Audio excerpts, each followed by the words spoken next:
Good morning to everybody that's in here so far. Welcome back to another daily facts and stats show, Monday through Friday, 11 a.m. Eastern time until happy Monday. And shout out to everybody team that won this past Sunday. And even if your team plays today, you got a chance to still be able to win a football game today. At the end of the day, Cowboys and Cardinals is what we got tonight. So we're going to be diving into all of these matchups in a second. Yes, sir. Hit that like button for me. Skull, nigga, we up. Shout out to the Vikings, bro. Anybody outside of B Young or Rain? Am I low on Twitch? Anybody outside of B Young or Rain? Am I low? Black Hodgie, what's good? Am I low on Twitch? Am I low on Twitch? Am I low on Twitch?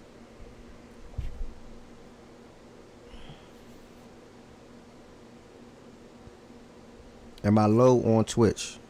I'm good? Okay, cool.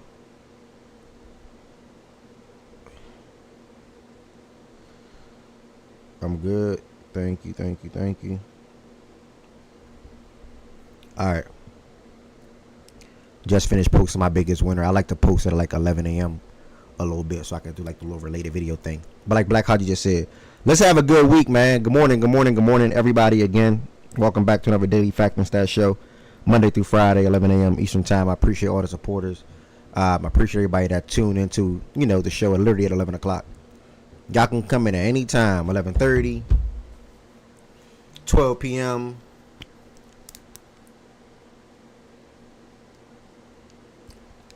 1 p.m., whatever the case may be. But a lot of y'all, or some of y'all being here right on time at 11 o'clock, 11:05, before 11:10. So I want to say thank y'all for that.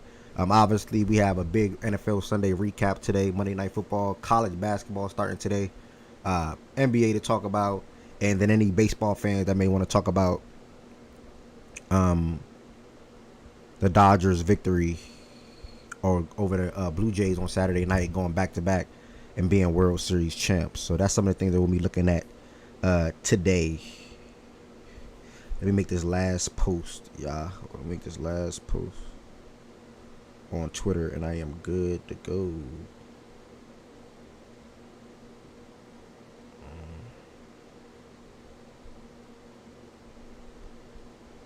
I am good to go. Agent Zero, what's the word? Great win yesterday, bro.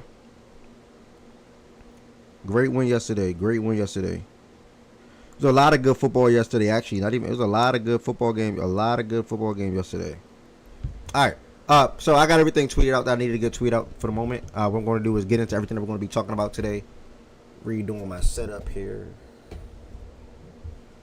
We're going to get into everything that we're going to be talking about today. Again, good morning to every single body that's here. If you want the YouTube side of things, I need you all to do me a favor. Hit the thumbs up button on this video like Carl typed in the chat.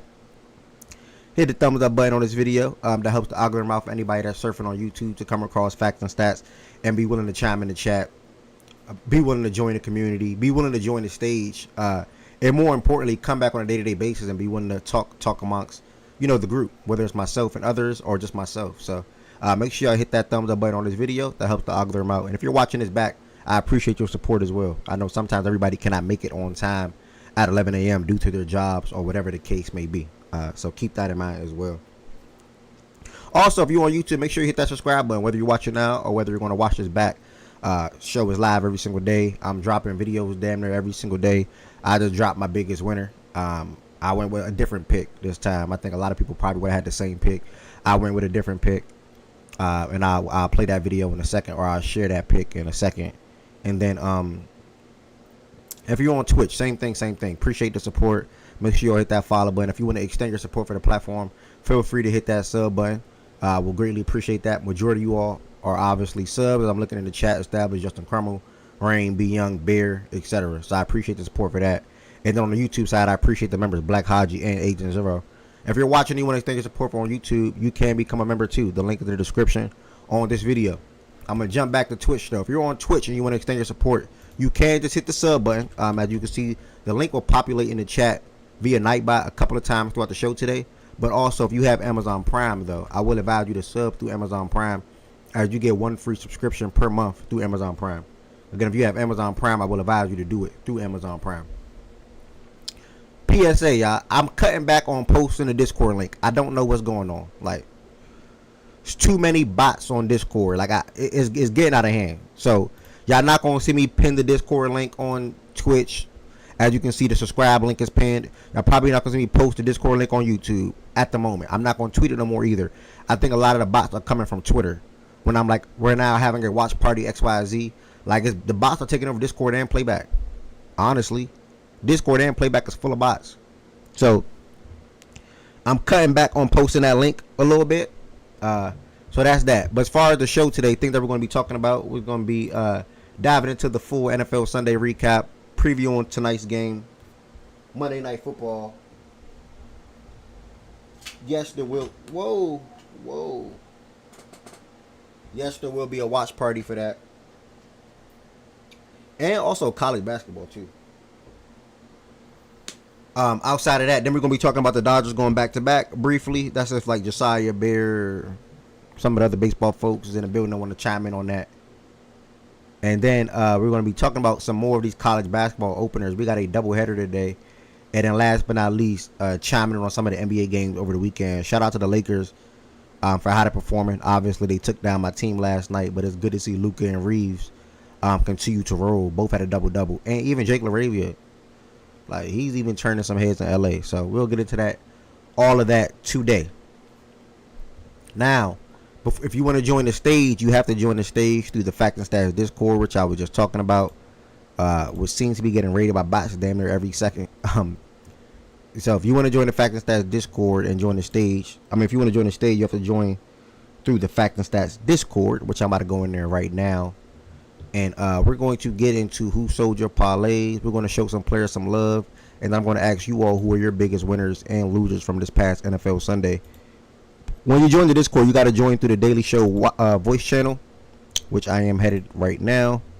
And now we're going to shout out some players over this past weekend. The sport don't matter. Who y'all want to show love to?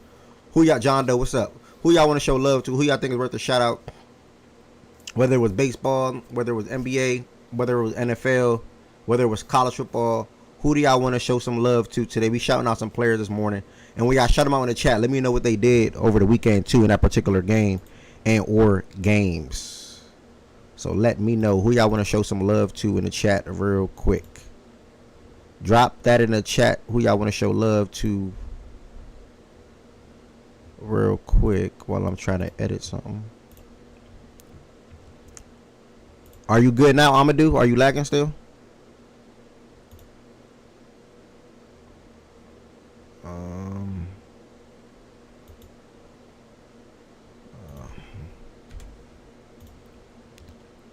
All right, hold on. Nobody showing. My bad, T. I was on mute. Nobody got. Shout out to Vladdy Jr. He did all he could. Shout out to Vlad. Honestly, Jake LaRavia, he's been cooking on the court. Proper 6-man ball so far. Proper 6-man ball from Jake LaRavia. I like that. Ryan's Rollin 30 piece. I like that. Good shout outs. Good shout outs. Good shout outs.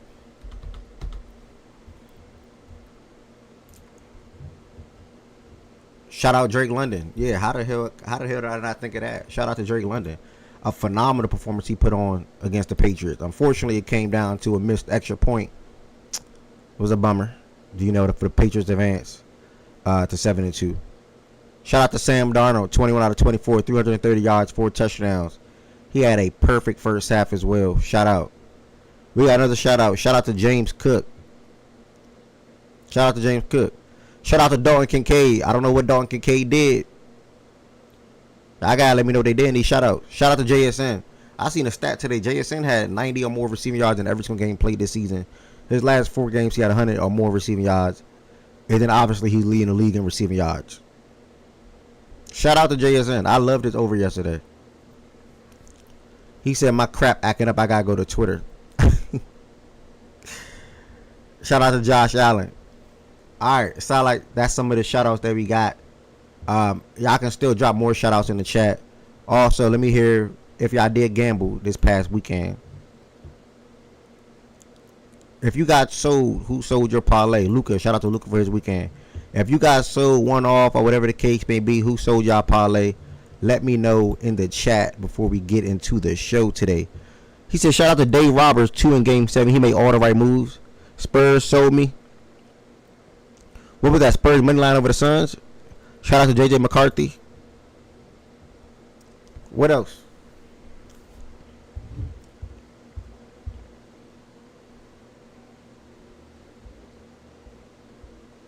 I'm multitasking crazy right now. Anybody get sold last night before we get into the show? Bam Adebayo can't get me 5 points in a full quarter of basketball.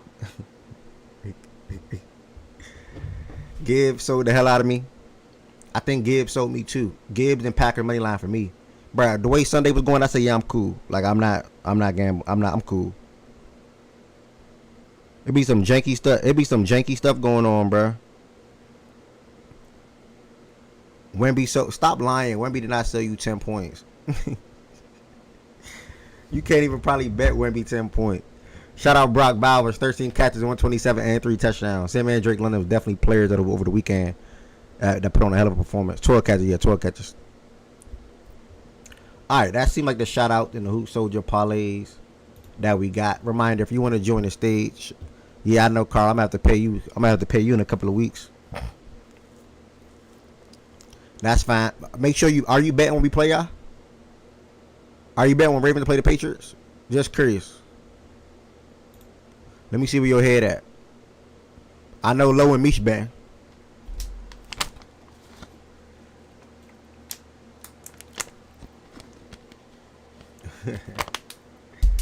God is good. God is good. Okay, cool. Say less. I don't even got no extra words. Say less. I went with the Panthers. Oh, by the way, my biggest win of the week. I'm not going to play the video. Yeah, it's in Baltimore. I'm not going to play the video, but my biggest win from this past NFL Sunday, I went with the Carolina Panthers. So I'm going to ask you all in the chat now, who are y'all, or who do you think will be your biggest win from this past NFL Sunday? I went with the Panthers pretty much because it's their first time over 500 in 10 years at week 9. They started that season 8-0, 9-0, something like that. This was a phenomenal win for the Panthers because, I mean, obviously nobody viewed them as a competitive team, well, a really good team yet, but I think they're turning heads and they're turning the corner a little bit. Their defense been stout damn near majority of the year, and every single game Rico Dowdle started, he looked like a true RB1. Literally every single game he started. So I wanted to give the Panthers some credit because I feel like everybody would have picked the Bills, like Fredo just did in the chat. I want to be different a little bit, Carl, and go with the Panthers getting a big win and improving to 5-4 in the season, and another team that's over 500, and they're right there in the mix in their division. Like, granted, the Falcons suck, the Saints suck.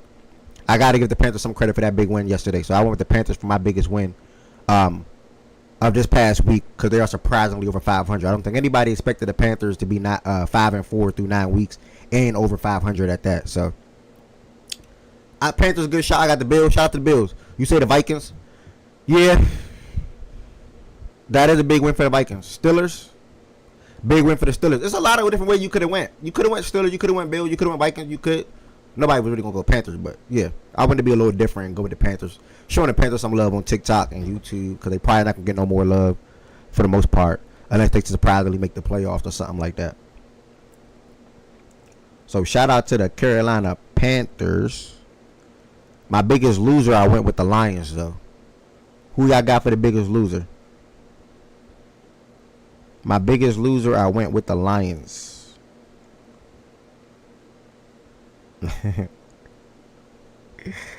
Who y'all biggest loser?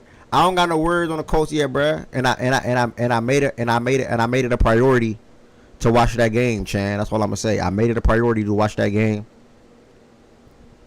Apparently, I be tripping. I be hating. I don't know. And everybody in here damn near penciled that game as a win last week for whatever reason, but that's another story, bruh. I'll leave that alone. We'll get there in a second.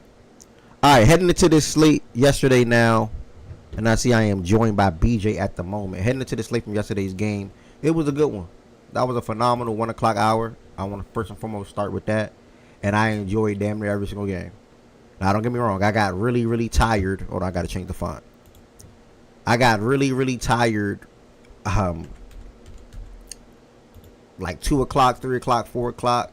That little daylight saving thing gonna mess me up for the next couple of days. To be honest, I woke up at I went to sleep at 11:30 last night. Woke up at 6:50. So my body gonna take a couple of days to adjust to the time. The time went back an hour, right? Ain't that how you say it? The time went back. Yeah, the time didn't go forward. The time went back. It went from 2 a.m. back to 1 a.m. So my mind and my body gonna take some time to get used to that. Probably this whole week, to be honest. And the reason why I don't like it, bro, because those that's on the East Coast, it's getting dark at 5 o'clock now. Like, it's getting dark at 5 o'clock now. This is the worst time. I did not miss this. I did not miss it getting dark at 5 o'clock. I'm not gonna lie to you. So that's gonna be another adjustment. I do not like that, bro. And we here on this for like the next some months. First game of yesterday though, we had the Chicago Bears traveling to Cincy to play the Bengals, and which was a ridiculous game. I mean, it was ridiculous. That's really all you can really say about it. At one point, the Bears were up. What was it? 41-27 with 2 minutes to go. 41-27 with 2 minutes to go, and due to a lot of heroics and things like that, the Bengals took the lead. They took the lead, 42-41, and all they needed was one stop, and there wasn't even a lot of time. It wasn't no time left, y'all. It was not a lot of time. It literally, they scored a touchdown with 49 seconds left to go in the game. 49 seconds left to go in the game, and the Bears came back in 4 plays, and Caleb Williams scrambled for 14. And then obviously he hit Loveland over the middle for 58 yards, and a terrible effort when it comes to tackling Loveland across the middle of the field by the Bengals. And obviously a couple of players on the offensive end voiced their frustration and concerns with the lack of the defense, or the defense not being able to get one stop. Jamar Chase, you probably heard him say one fucking stop. Chase Brown also took a shot at the defense as well, rightfully so, in my opinion. And I said yesterday, if they lose this game, you know, why not look to trade Trey Hendrickson? Just to be realistic, the trade deadline is obviously, I want to say tomorrow, actually. Why not look to trade Trey? I think they should, and hopefully they do. Even with them being inside of the same division as my team, which from a football fan standpoint, they should look to trade Trey.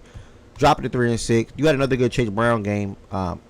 37 yards on the ground, but he had 8 catches for 75 yards, so that turned out to be another good fantasy football game.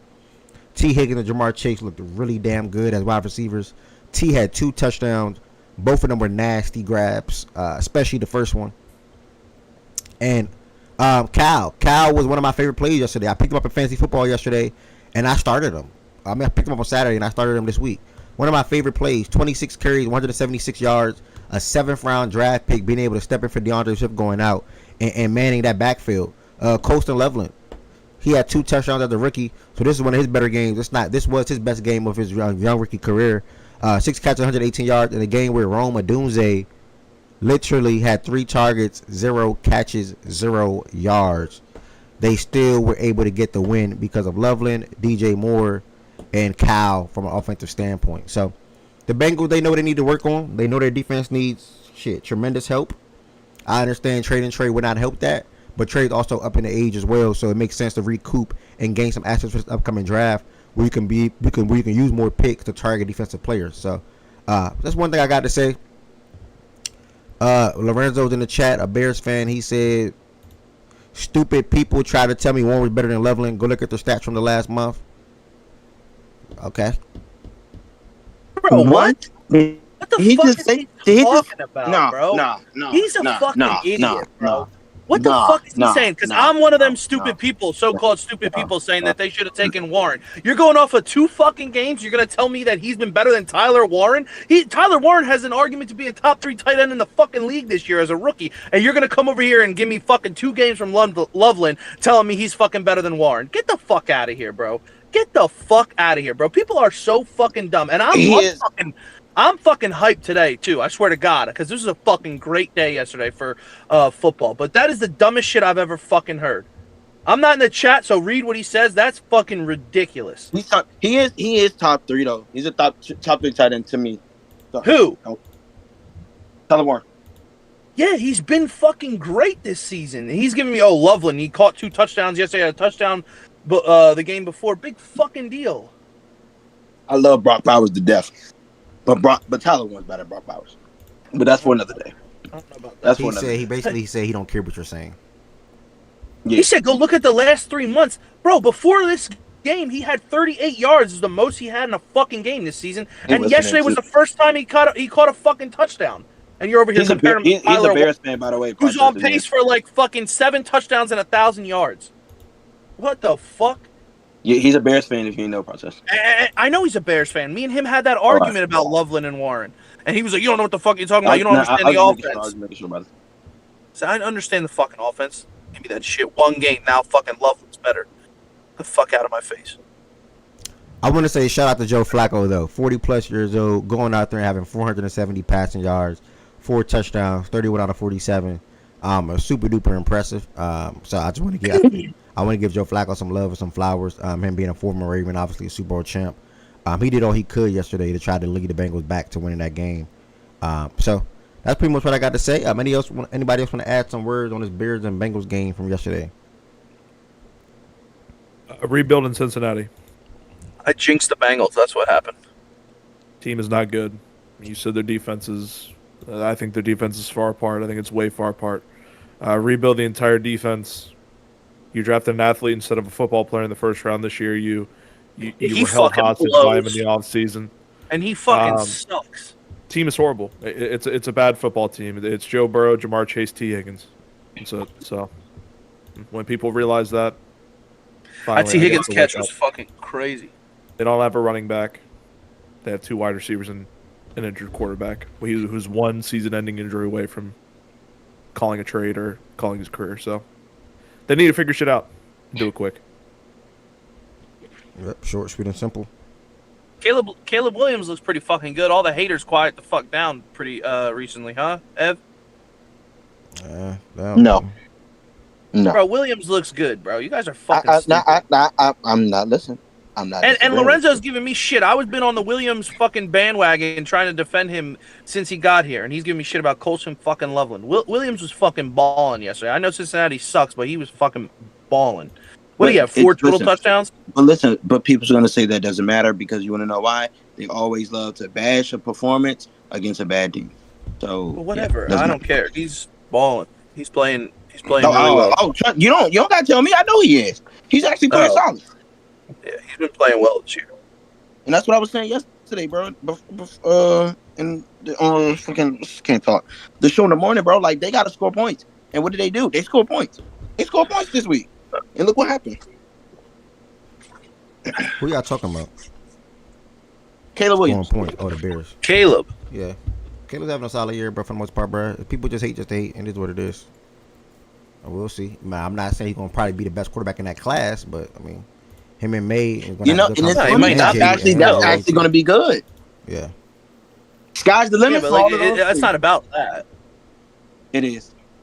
No, it is. That's where the hate come from. It's not about being the best in that class. The bottom line is people said he sucked last year. He's not this. He's not that. And I get he got that generational tag, but again, whatever. That's relevant. He's playing. He's going to be a good football player.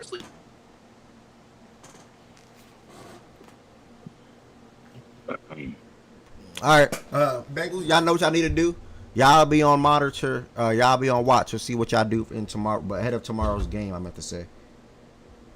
Hold on. I mean, I said ahead of tomorrow's game. Ahead of tomorrow's trade deadline. Excuse me. Lorenzo, if you are coming up here, I will circle back to you because you got a lot to say in the chat.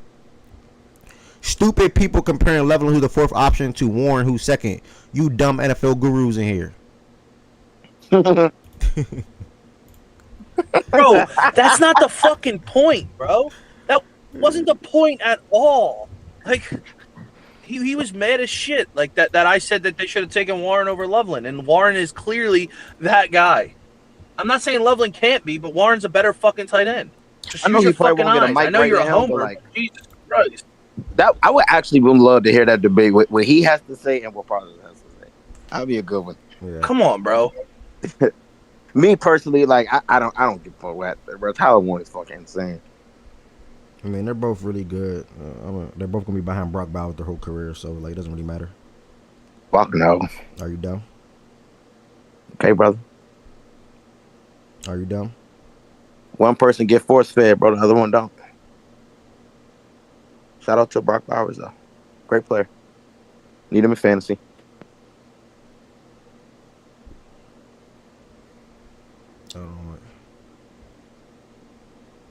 All right. Next game, we got the Minnesota Vikings traveling to Detroit to play the Detroit Lions. I'm actually editing my video right now. The Lions were actually my biggest loser this past week. A couple of reasons why, what I said in the video. I'm heading into that game 5-2, fresh off of a bye week, playing a Minnesota team that have not been that good this season. I mean, a record shown that through 8 weeks. They were 3-4.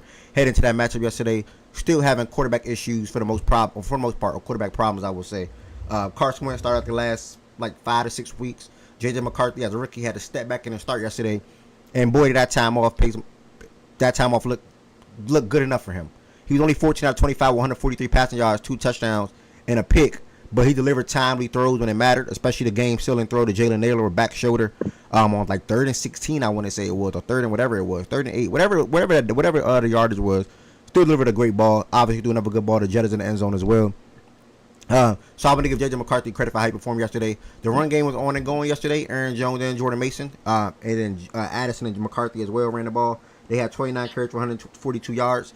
And I think the most impressive thing about the Vikings game for me was how they pretty much limited Detroit's offense. I mean, they only had 65 rushing yards combined between arguably the best 1-2 punch in the NFL in Dave Montgomery and Jahmyr Gibbs. Jahmyr Gibbs had 9 carries, 25 yards, and averaged 2.8 yards per carry. Dave Montgomery had 11 carries, 40 yards, and averaged 3.6 yards per carry. And yesterday, Jahmyr Gibbs quite often was caught in situations where he had to pass block.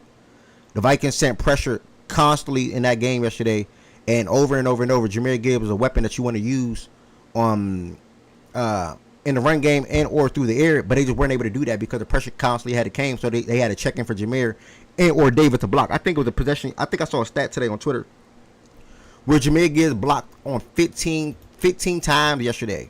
Literally 15 times. Yeah, man, I think the Lions came in unprepared, surprisingly coming off of a bye week. I know it's a divisional game, but you were viewed as one of the best teams in that conference, literally, and the Vikings are just simply not. So I think the Vikings outplayed them yesterday. You can damn near say outcoached them yesterday, and it looked like they wanted it more. And their defense looked really damn good yesterday as well. My team got to play them now, so I'm raising my eyebrows. So credit to the Vikings. Great win yesterday. That division in NFC North is gearing up to have a really, really, really good finish because you got the Vikings at 4-4, you got the Bears at 5-3, the Lions at 5-3, and obviously the Packers who took another disappointing loss, are now 5-2-1. Jada, I see you up here by the way. Y'all was my biggest win this past week, Jada. I made a video on y'all, man. Absolutely, thanks, bro. Anybody else got any Z-Farm? You got some comments on this Lions and Vikings game? And I'm up here too with you. Oh, my fault, Agent. I'll just circle to you right now. And Ari, what's good in the chat? I see your comments as well. Yeah, you good. What's going on, brother? How you doing? I'm all as well, bro. How are you?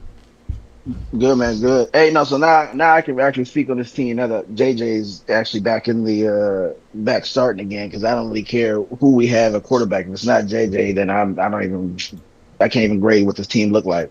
But no, like you said, I think you hit on all the points. You know, I think we won that game because finally, this is the first time that I think I've seen the defense actually get pressure on Jared Goff. Most of the time, he's back there. First half, he's 12 for 13. He's dotting. We can't get any pressure on him, and he's just sitting back there picking us apart. So I think once we found out or figured out that they can't stop anything up the middle with their guards, Brian Flores just kept the pressure on him the whole game long, and so we made it a lot difficult for him than we have in the past. So I think the defense kind of really stepped up for us, like you said, stopping the run. That was huge, for us. And then only thing I wish we could have done was got off the field on 4th down. I think they scored like 2 touchdowns on 4th down plays. I don't think we even stopped them at any point in time on 4th down. But outside of that, defense stepped up. And then, like I said, JJ, I think I got to remember that even though it's the second season, this is only his third actual NFL start. You know what I'm saying? So I think the scripted plays he's good at. Like I said, those first 2 drives went down and scored. Once he kind of gets out of pocket, a little bit off script, a little bit errant with some of his throws, but overall, I think he played solid.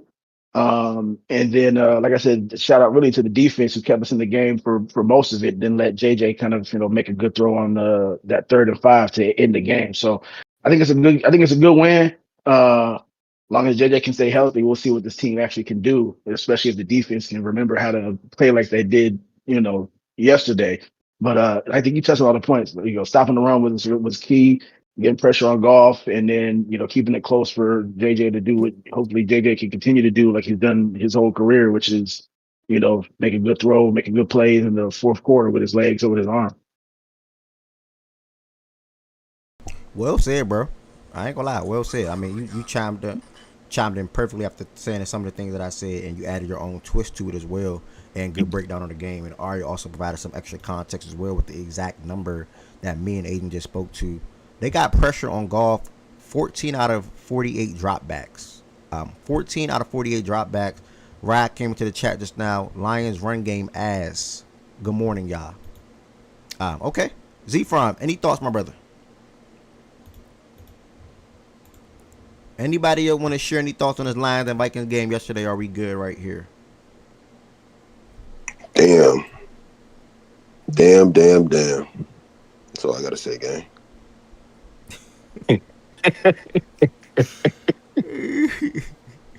All right, Wado, the Vikings fan just joined the stage. What's up, Wado? Y'all are on this game already? Oh, it's number 2 actually. It's on the top 2. Oh no, I'm just saying y'all usually drag y'all feet a little bit. Okay, we humming today. Okay, second game. Nah, I ain't gonna lie. I am a little surprised. Maybe the first game was the Bears and the Bengals, though. That's true. Wait, how many games y'all went through? This is the second game. You usually got to do your intros and your shout outs. I'm gonna keep it real. I promise. I'm gonna keep it real. I feel like I dragged the hell out of intros today. We just got on the first game at like 11:30, 11:25. No jazz, I swear. Oh, okay. It's just that the Bengals and Browns are swift. The defense is ass. Shout out to the Bears, etc., etc., etc. Yeah, got you. Okay. It definitely could be a little bit more talks around Bears and I mean, pretty much the talks will pretty much be about the Bengals, but I get what you're saying. Yeah, shout out to the Bears, 5-3. Same record as us. See when they beat a good team. Bears were like look bad, terrible some weeks and like decent other weeks, but I don't know what to tell you. If they beat a good team, I already felt like I dragged it this morning. I ain't dragging good enough. Terrible versus the Ravens. No, it's all you did your job. I mean, you might say it's 11. No, but I ain't gonna hold you. I don't. Wait, what time? So what time y'all say typically to sleep? You'll be on like the first game. I don't know. Like it might not match reality. I just know I was thinking like, okay, let me go heat some food up real quick. Come in around 12 o'clock. Y'all be finishing up the first game, and then Yeah, like that's the type of scheduling I'm used to. I ain't gonna hold you. I'm used to just dragging a little bit. Yo, Ev. Yo, I wanted to hear y'all thoughts on all the Bengal drama though. We didn't even touch on that. Yeah, that's what I'm saying. That's huge. They didn't even talk about the Bengals.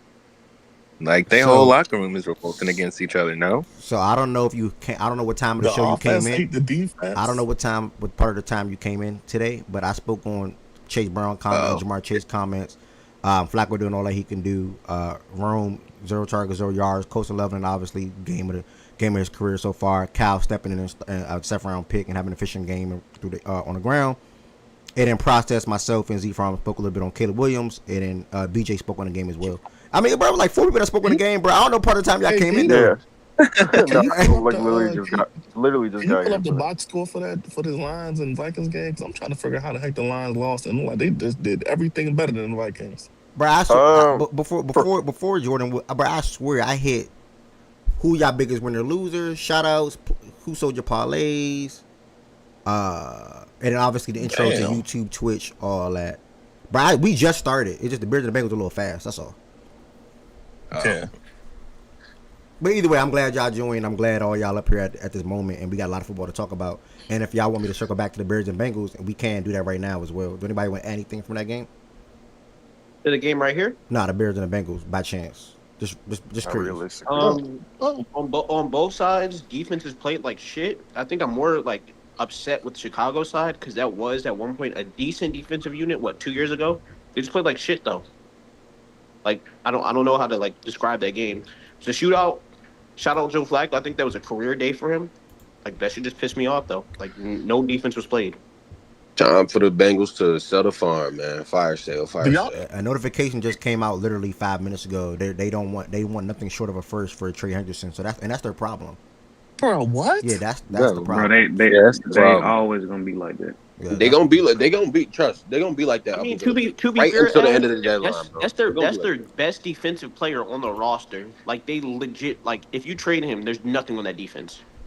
So they don't understand. They don't understand that they're gonna lose him next year regardless. So it's like they gotta like lower their expectations a little bit. They're not gonna lower their expectations. You could get a first from a team. Like one of these teams that are quote unquote contenders will play it first because that's the end of a round pick for a guy who's like established at the edge position. But the problem is, if they trade him, that's all they have on defense. Crazy enough. You trade Trey. Good for theory, right? That's it. First of a playoff team would be in the range of 20s. You're realistically, unless you entirely hit, are you going to get a guy as good as Trey? What are your 20th pick? I mean, I'm gonna get it. I'll probably get a guy. How old is Trey? Like 30, bro. I'll probably get a guy 7 years younger. He's like in his early 30s. Yeah, and Trey is expecting. I think 32, 30. And he got to get paid he's too. expecting a crazy contract too, bro. Like, niggas gotta understand. Like this shit is like it's not just about essentially just a rental, get somebody directly, immediately as good as Trey Hendrickson. Cool. But I'm gonna get somebody 30 years younger for way cheaper that may possibly be as good as Trey Hendrickson soon in the future. Who knows?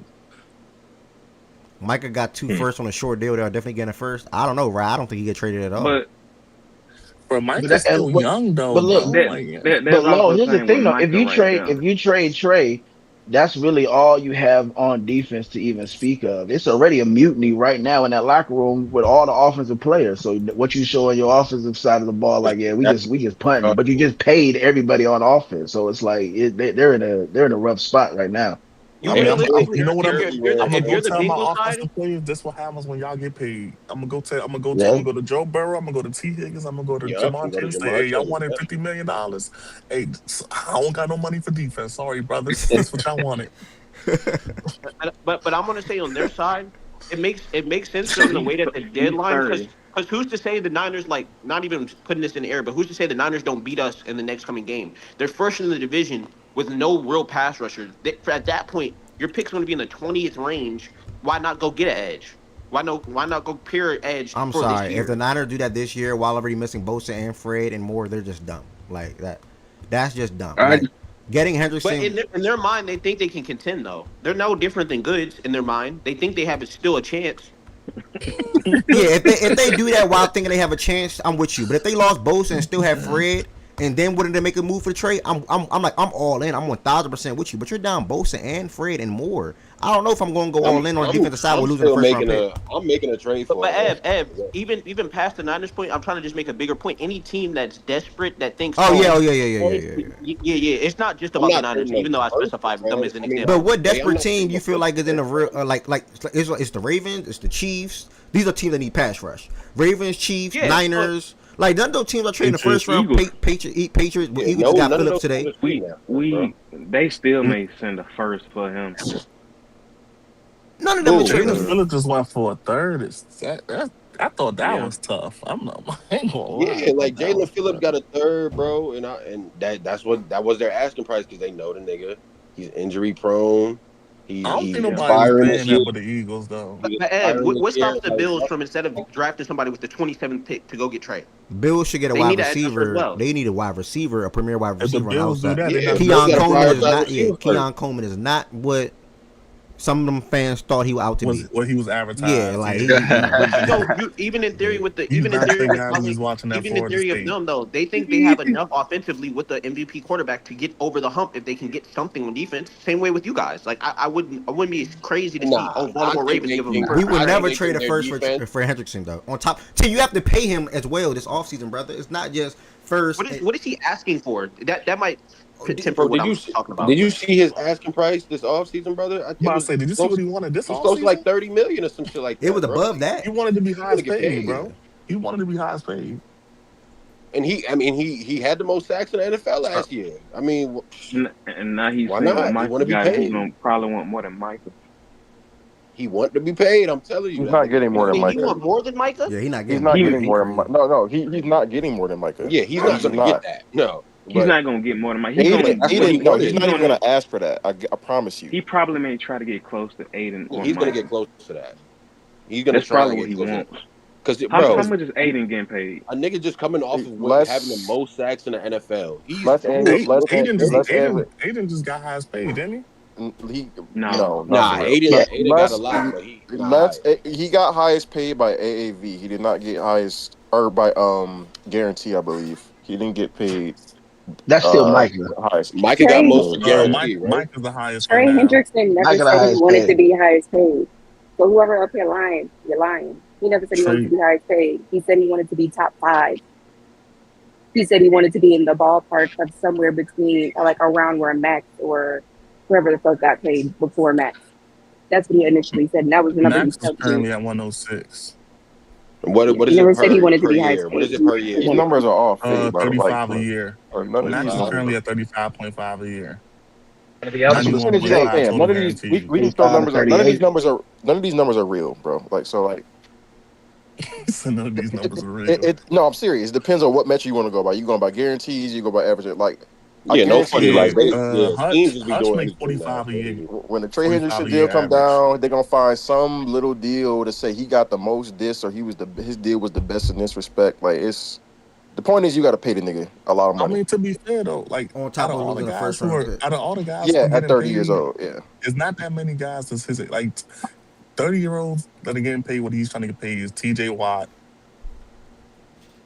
Myles Garrett, Daniel Hunter, and that defense still ass. Myles Garrett, we know what that is. T.J. Watt, we know what that is. And the thing about it too, if you don't resign them, I think they get a comp pick for it. They do. That's for Jalen Phillips here.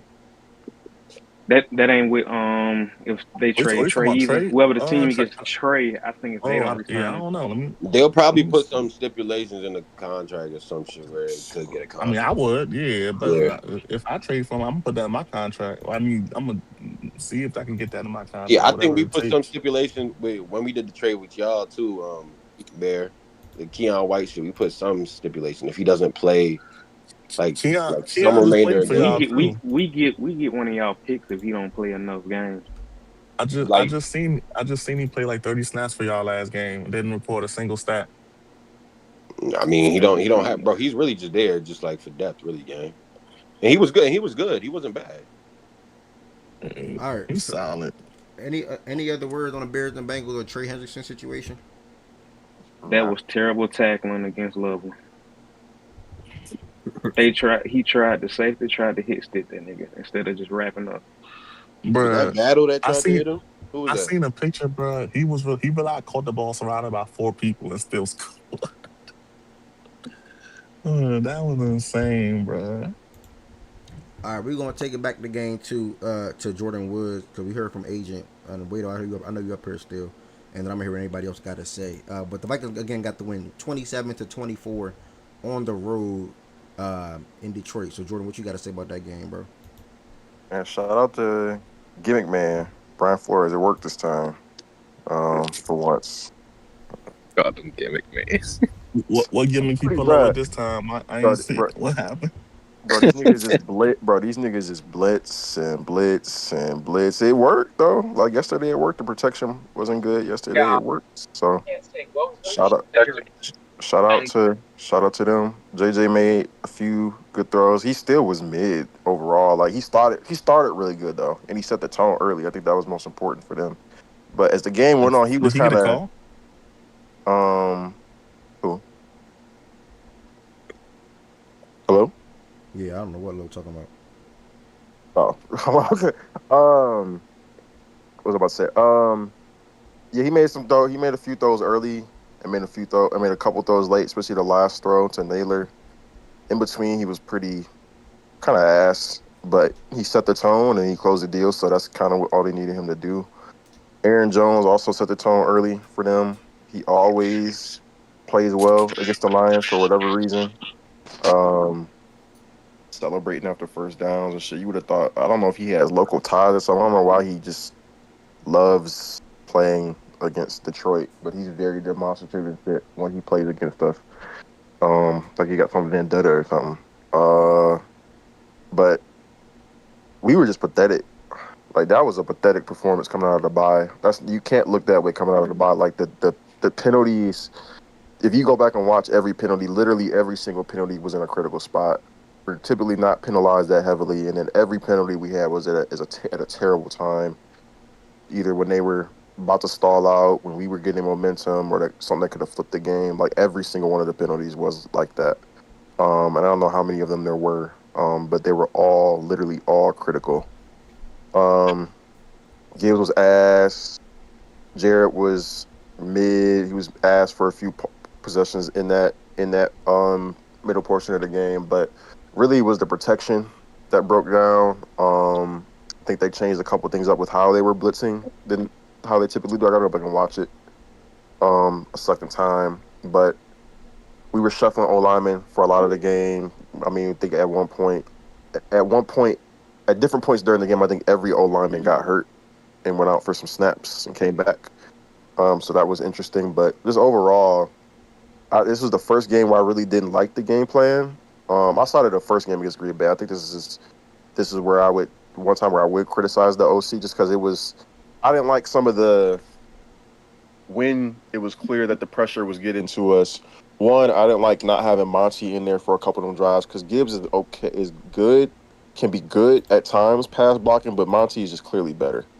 And they even showed it a couple of times during the game where it's like, Gibbs will kind of try to not square up to the free rusher, and then Monty will square up and then just give Goff that extra second to. Wait. Hold on. Jade, I'll put you on server mute real quick. Go ahead, Jordan. I'm gonna take you off next game, Jada. Either to where he could step to the side or step up in the pocket, just that little extra half a second to a second that you get from having Monty in there. Sometimes I do wish that they would just ride the hot hand, whether it's Gibbs that game or whether it's Monty. And I feel like yesterday, even though the yards per carry don't show it, Monty was just way better in that football game. He should have played more of the snaps than he did, I think. So yeah, I think they do need to trade for a guard. As much as, and I really think that that's the biggest position to need on the team. I don't think we need edge anymore. I think Muhammad has been great. I think the up the front, the push up the middle has been great. I think Hutch has obviously been a demon all year. I don't think that the defense needs a lot more than health at this point. Terrion, you're gonna start him, so you're not trading for another starting corner realistically. And I like the rotation when Reed gets back, but they really need a guard. That's the biggest position to need on the team. Prayers up to Mahogany, but that nigga was ass. Like, that nigga has been ass. He's been the weak link on the line. I said that before the season. He's a 5th round, second year player, and they just thought that would be okay. The rest of the line is pretty good. They need another right guard though. They need another guard. If they get that, then I think you'll see a lot of these some of the offensive issues subside. Even though it's been pretty good for the year, it's kind of what I expected. I think I had to start in 4-3 or 5-3 coming into the year and then getting on the roll. So nothing has surprised me about the season. They just need to trade for a right guard, and then I think the offense will be even better. But some of it's just going to come with time. But yeah, shout out to Vikings. They divisional game, they came to play. Now they only one game back. Division is a mess right now. Everybody right there. Everybody is definitely. That's still your pick for the Super Bowl, Ev? Everybody is definitely right there. I'm just wondering, because I know you changed like the fucking weather, so I just want to know. Yeah, process. Whatever my pick was, that's still the same, bro. All right, I'm just asking. Do you not think they're? Can't ask questions. Do you not think they're a good football team right now or something? I think they're a great football team, but I know you change week to week to week. I don't know how the fuck you think. So I was just making sure. I just want to double check every week. If you think they're a great football team, you will understand why someone may have them making a Super Bowl, correct? I do, but you picked 3 great football teams in 3 weeks to make the Super Bowl, so I wanted to see if you changed after another week. That's I didn't pick 3 great football teams, buddy. You did. You picked the fucking Eagles before the season, Rightfully the Packers so. in week 1, and then Rightfully Detroit in week 2. Rightfully so. And I can come back. Okay, so you did pick 3 teams. And I can come back home to Philly anytime I want, literally. That's why I asked you. That's all. Okay. I just asked you. Back home, by the way, is fucking crazy. Shout out getting Jalen Phillips. Nah, this is getting out of hand. So, who was your biggest winner on Facts and Stats? The Panthers. Whenever you know, if you were a second level thinker like me, you would have picked a different team that'll be the biggest winner. Why you think I picked the Panthers? Everybody would pick the Bucks or the Steelers. You would have picked the Bills or the Steelers. No, the Bucks. Nope, you're wrong. You would have picked the fucking Birds. The who? The Birds. Hold on. The Birds would have been the biggest winner if I was in charge of Facts and Stats, and it's not because I'm a homer or whatever. Bro, on a bye week, bro, nobody give a damn about all them other people losing. Hold on.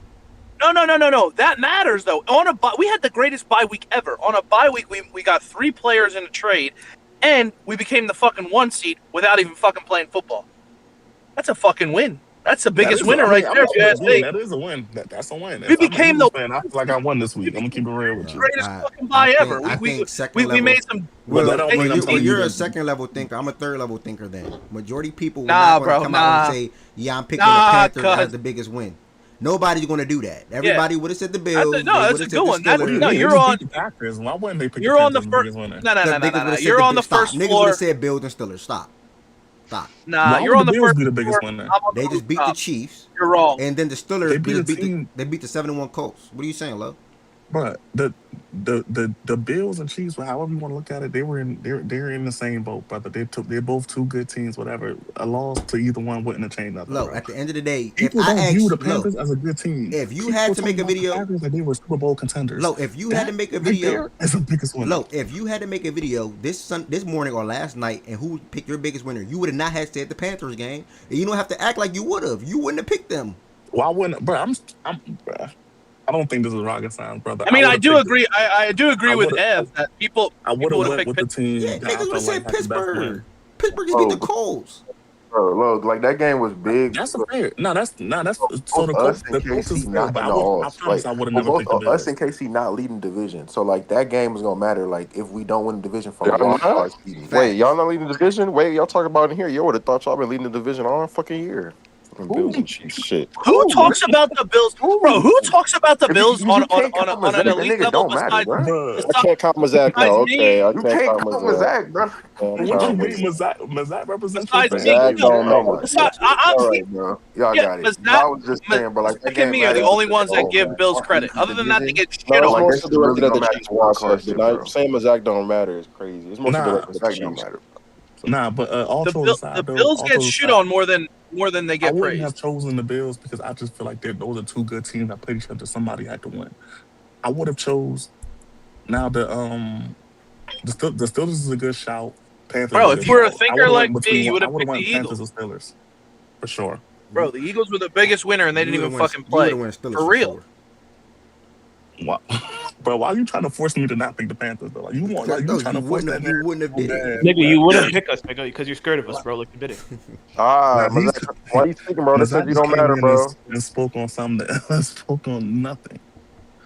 King Hezzy. But hey, for sure. Thank you for defending me, process while I was gone. Jordan Woods was making dicks. You are a grown man calling this. I just defended you, nigga. That is true. That is true. My bad, Jordan. Mind you, everybody in here. Wait, Jordan, is D-Mac here, by the way? Oh, no. Damn. Is he coming back ever again after what happened? D-Mac was in here this morning. What do you mean? What happened? Oh. He says he coming back in here ever again.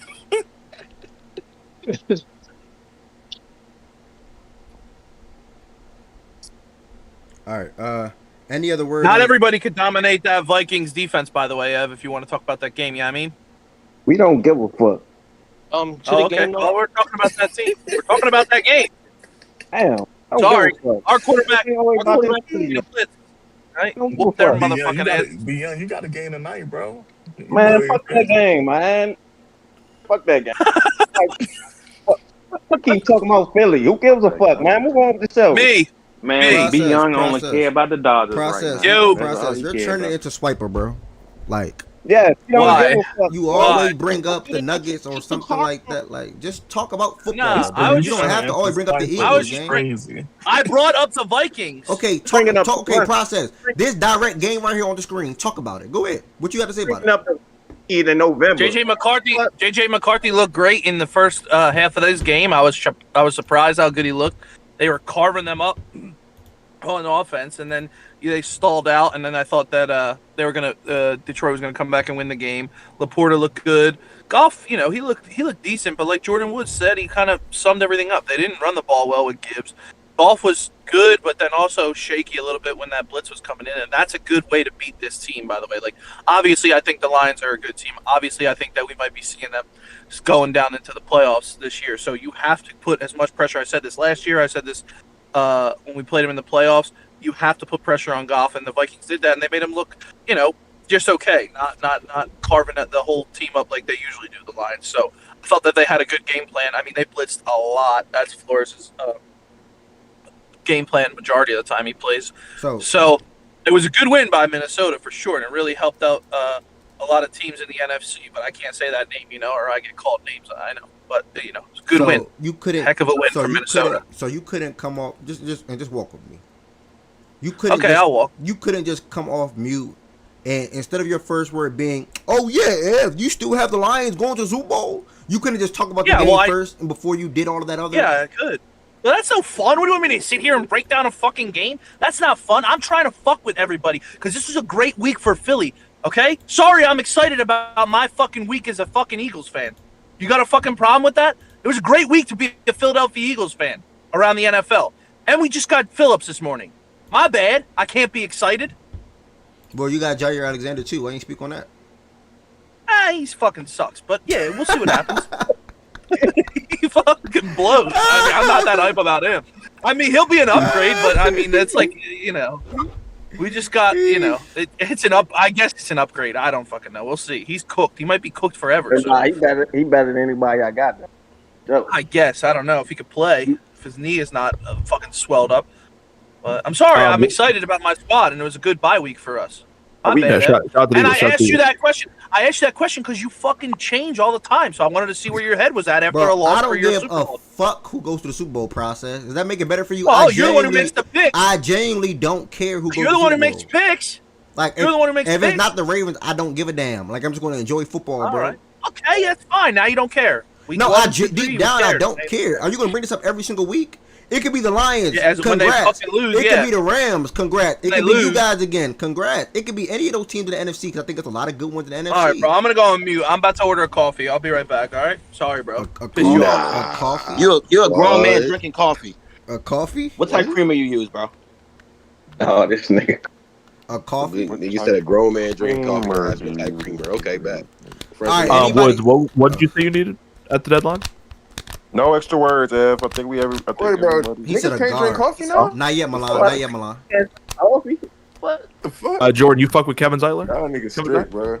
Yes, send them back, please. I can't drink. Send them back, please. What the hell's wrong with drinking coffee? I got a third. Whatever you want. Well, that wasn't me. That was BJ, gang. I like coffee. Yeah, I feel that's the one guy. I'm not a coffee drinker, gang. And I think just they're makes sense for you. And I think they're gonna try to do it too, because I think they see what we see, and it's weird because I never would have thought the O-line.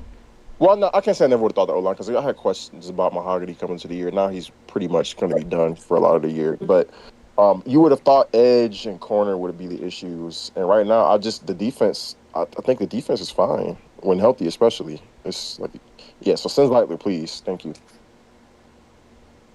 If you in my fantasy football league, Jameer Gibbs on the block, by the way. Hate that gimmicky ass offense and how they utilize that, man. Said Jameer Gibbs on the block if you in here. Tired of that series. Send him to me. That's tired of that series for series shit, dog. Send Barkley, dog. Gibbs can get up out of here. Send Barkley. Okay, send it. No. That's how you call somebody bluff. Oh, you don't like Barkley no more? You don't like Barkley no more now? Don't stop bluffing on y'all ears, bro. Don't stop bluffing on y'all ears. Yo, Ev, you said send Barkley. He said send. He said send. Tell him check his phone, bro. You think I sent the good? Okay, check your phone then, Lo. Okay, let's facilitate this right now. Bro, good. You literally wait, Lowe's allowed to trade? He have a phone in his hand. Lowe is not a part of. He's not a part of the 2 and 6 crew. Hater. Oh, okay, yeah. Now everyone's allowed to trade, but when I want to make trades, by the way, thank God, Jordan Woods. Thank God you blew a fucking egg today. Yeah, I don't know what the fuck that was. Thank God you won, by the way. No, either way, because it makes the race better now. We got a bunch of 5 and 4s. And by the way, Ev, thank God we didn't make that. Imagine if we made that trade, Ev. Well, that trade would have never happened anyway. But yeah, I mean. But no, I'm just saying though. Could you imagine? I would have been super unfortunate. Yeah, that would have been super unfortunate. Oh my! I tried to get JD5 from him last week, and he was like, nah, and then breaks fucking. I gotta rock out with Bo World. Let's go, Bo. Let's go, Bo. I know. Bo. To the game, because I just had a call. I just want to say real quick. You want Jalen Hurts? Oh, y'all don't finish. Yeah. No, go ahead, T. Go ahead, T. No, I was just gonna say real quick though. Like the only reason I called the game, and I don't want to like harp that. Oh, I was right. The only reason I called the game, I thought Minnesota would be desperate. I thought Detroit can overlook a team even in their own division, and that usually bites you in the ass. Very similar to how we overlook the team. And outside of that, like Brian Flores does make life uncomfortable, because what I've seen out of Goff is when you pressure that guy, and I'm not talking about light pressures, I'm talking about real pressures and moving him off his spot, it just makes the offense a lot more difficult for him. And I thought they did a good job up front in the trenches, just respective. Like the Lions haven't looked like that offensive line wise since week 1. They've looked like a great unit since outside of that week 1, and I thought they did a good job of actually bullying those guys in the front. I just think that the Vikings were desperate. They probably get the shit beat out of them the second time they get played by Detroit, but that's a hell of a win for Minnesota. Like that's a win you need to continue your season, or even have a chance to continue your season in this bloated NFC. People told me the AFC was better. I told you guys last year that the NFC was better. By the way, who pushed back on that process when you made that statement last year? No, last year, a lot of people. Like who? Like everybody. Like everybody. Like who? Bro, everybody did. You did too. Yeah, everybody did. Everybody said no because of the quarterbacks, and everybody said the quarterbacks. Absolutely. And I'm still curious to find. So when y'all say better, do you mean like more competitive? Do you mean like the team? There's better teams. Teams are just better. Teams performing better. A lot better. The teams are performing better. Give me. They're just better. Teams. When you look at the top of the NFC and you look at the top of the AFC, like there's more. More good is not like right. Like not the right way to say that. Well, the AFC standards don't look good right now. Like there's more top teams at the top. NFC. Them niggas should be having quarterbacks in the AFC. The quarterbacks people love that don't win shit anyway. And who the fuck over there?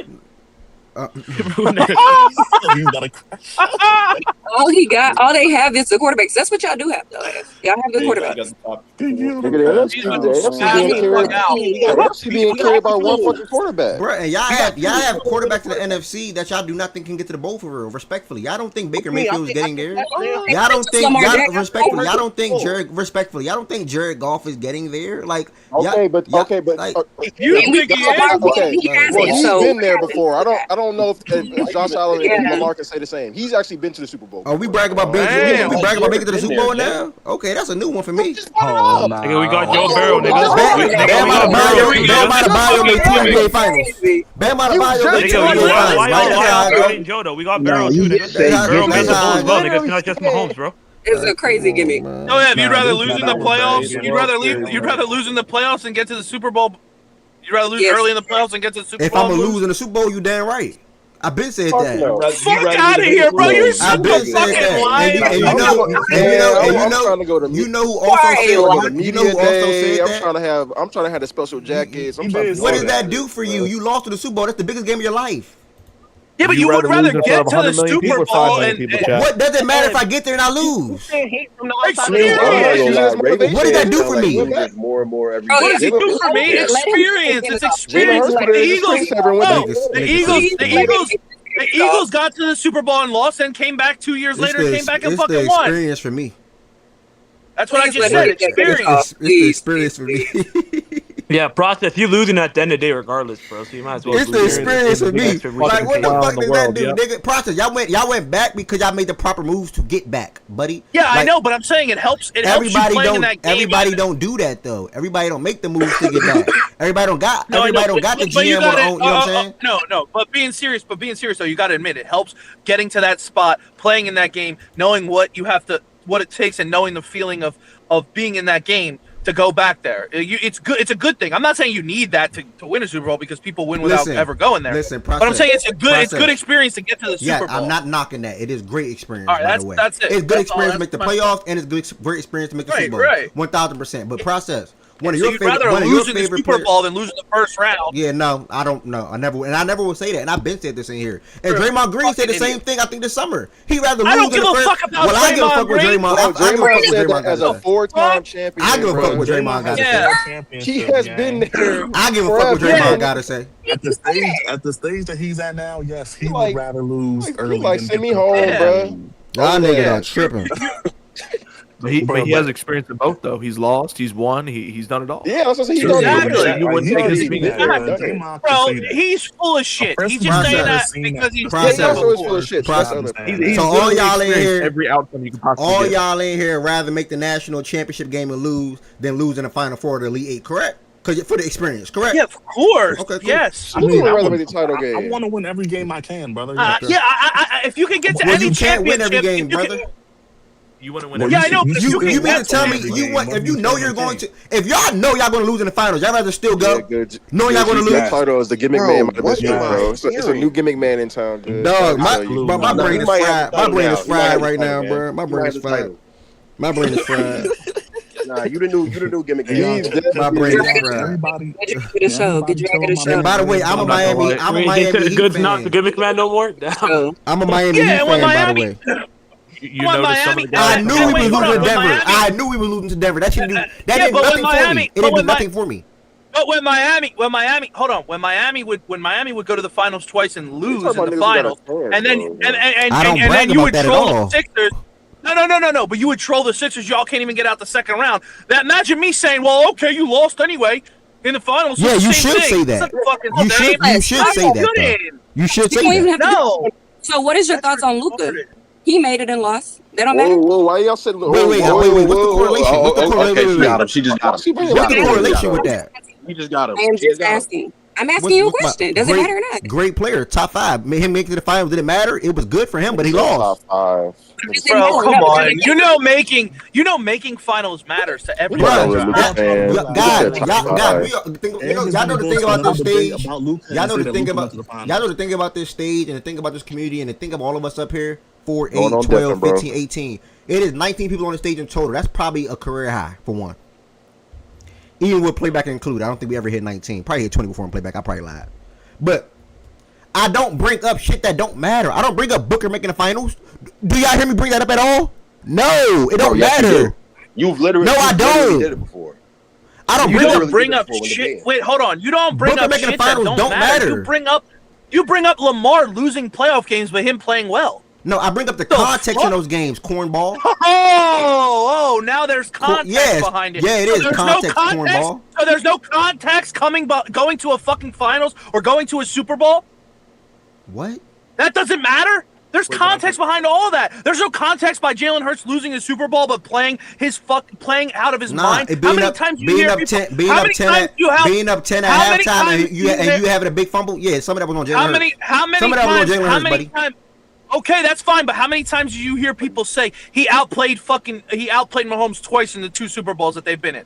He did. That matters. That's good for his resume. That's good for his experience. That's good for his credibility and all that. If your quarterback was able to do that, which he can't, you would be bragging about it. You would be bringing it up.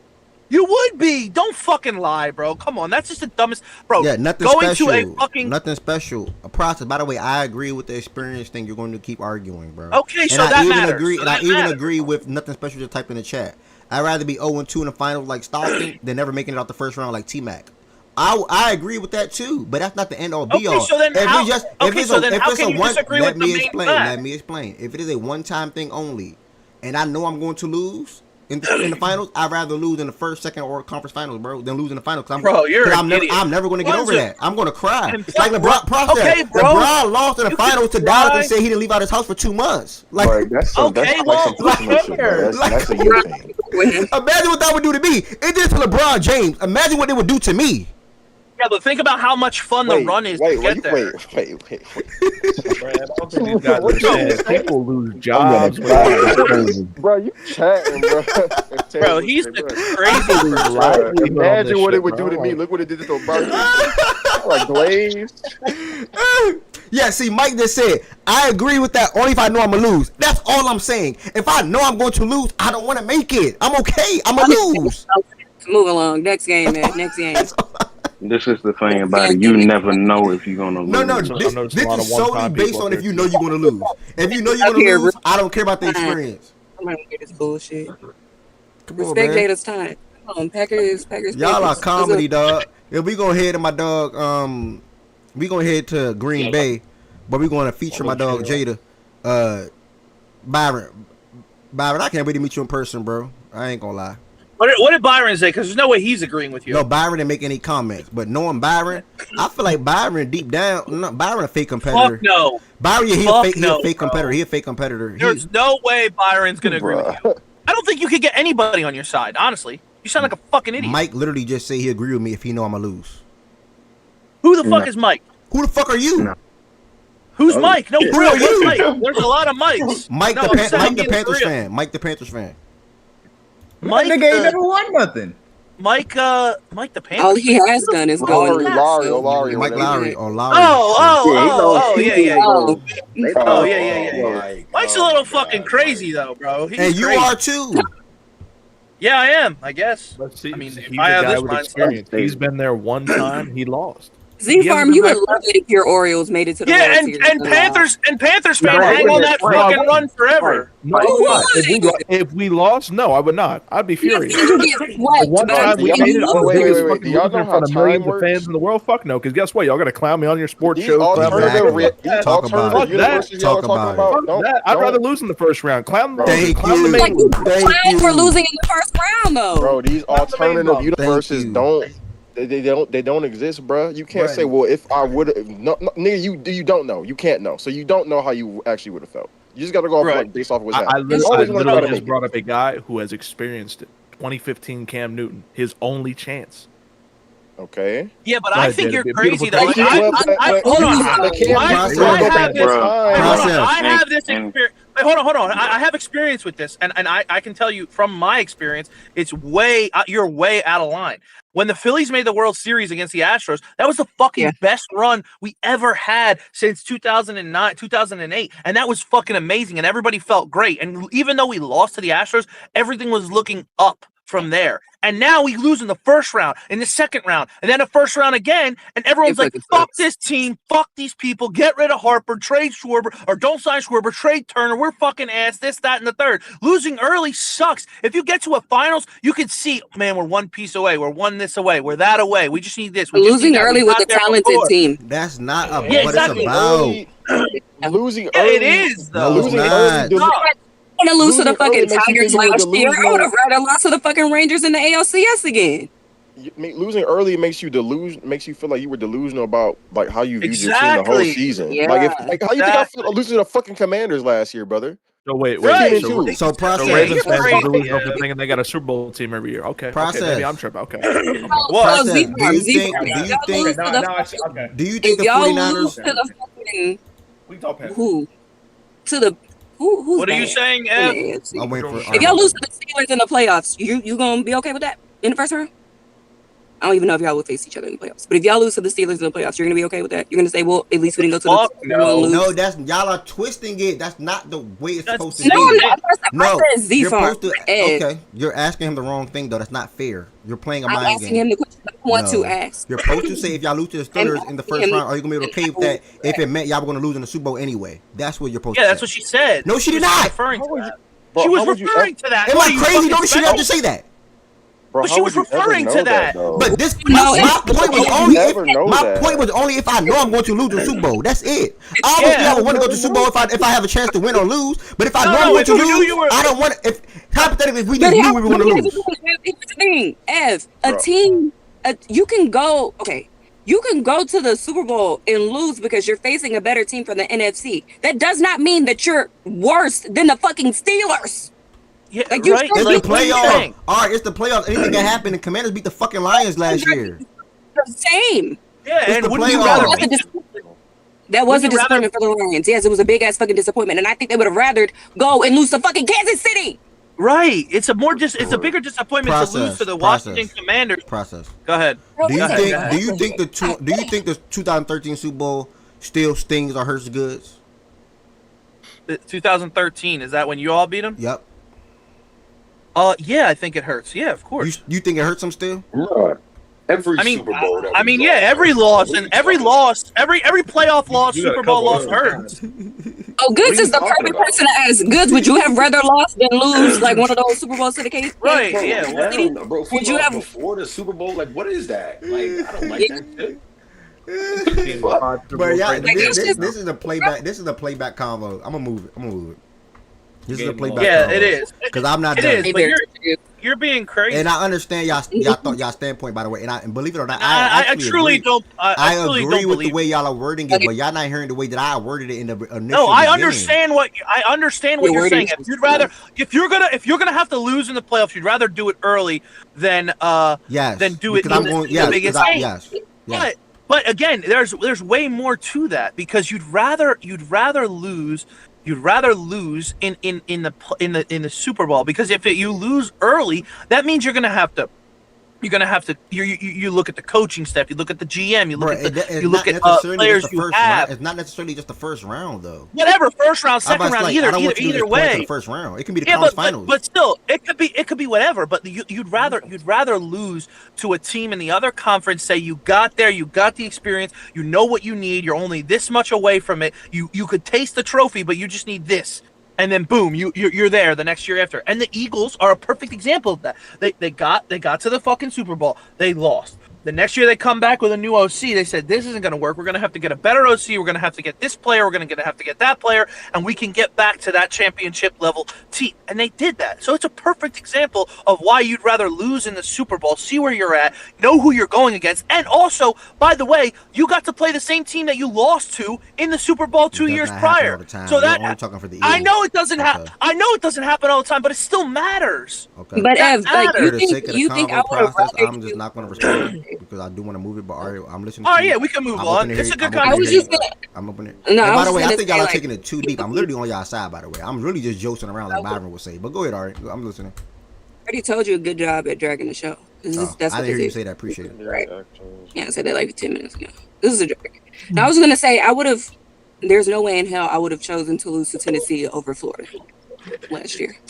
This year, whatever the fuck it was, it's kind of painful. Are you talking about? But there's no way I would have rather. Yeah. Okay. I would have never said, yeah, let me lose to fucking Purdue. Just because I feel like we're gonna lose to Florida. Not if you and feel I bet like you can see the future. If you're that so Raven and you can actually do you better one because it was a round. Hey, y'all bluffing. I'm not gonna lie, this is a playback combo, but y'all bluffing. I swear y'all bluffing. I also agree with her that I also agree with her. The very next round, and I still wanted to beat fucking Tennessee. I don't say I want to lose to Tennessee just because I don't, because I know I'm going to hear you. This is a Ev, you was good losing. So Ev, you was good losing to Oakland in the first round. With college basketball, you definitely don't agree with your mindset, correct? One, that college basketball is way different. But again, okay. Way more rounds you gotta go. You way more rounds you gotta go through. No, I agree. Which means there's more agony if you get all the way to the end and lose. So you would rather lose early in that scenario. So why would that be? It's a worse loss. It's more painful loss. My wording was literally if I know I'm going to lose in the national championship. And obviously we would not know. We never can know. But I'm saying if I knew I was going to lose in the national championship, yes, I'll be okay with that. I'll be okay with any round that we lose in. But again, we all different, y'all. Like we all different. No, you're lying. You're lying because you know Final Fours matter and everything. Yes, Chan. Matter to who? I don't give a fuck about that. Oh, give me a fuck. Hold on, you're counting Final Four appearances. They were just arguing about Final Fours in the summertime. I know they argue about. You're counting Final Four appearances. I'm not counting that. When's the last time y'all went to a Final Four? Come on, bro, you're lying. You're lying. That was probably Tez, not me. No, both of y'all were. I'm not counting Final Fours, bro. Both of It y'all was were. more so. It was more so Tez than Thank Ev. you. But Ev, I'm not counting no damn Final Fours. Both of them Come did. on, No, but I don't give a fuck about making a Final Four, bro. Do we make? Bro, you are No funny. fucking. Kentucky fans definitely should count Final Fours, bro. Bro, no But funny. And you see what good? You see that goofy shit that Good just said? That's why I don't care about it. That's why I don't care about it. Hey, bro, I'm gonna be honest, bro. I want a championship, nigga. Losing to fucking Oakland and St. Francis hurt worse than fucking Wisconsin in a chip. Or y'all Right. did lose, bro. Yeah, Y'all it's lose. tweaking, bro. I can't even talk right now. Nigga. Man, fuck no. that You're shit basically hurt. saying what is what I'm talking saying then, though. No, no, he's not. No, he's But not. either way, What the I disagree with that. What the fuck, He's nigga? not saying Nigga, what you're Wisconsin saying. made me He's shed a saying the complete tear. opposite. Nigga, I shed a tear for Wisconsin. I mean, losing to Oakland is What the hell? You Bro, shed a yeah, tear. yeah. You shed a tear I when didn't- we was in a chip. I didn't shed no tear off of Oakland, nigga. Them niggas ain't play no fucking defense. They got what they deserve. That shit hurt worse. No, bro. they got what they deserve, nigga. What you talking about? They got exactly what they deserve. They ain't play no fucking defense. They lost to one man. They lost to one man that had no shot of playing in the The NBA. difference, look, this the difference though. This the difference. Wisconsin, that was evenly matched. Cap. So if Cap. that's bro. If We were the better team. you're right. I ain't hearing that. I want to say it was evenly matched. You're right. I want to say that. But at that point, in a championship, is at that way point, better bro. coach. Like all the sports, it's best team win at that point, bro. At St. Francis and Oakland, we were supposed to dominate that shit, bro, and we lost both times. That shit hurt, bro.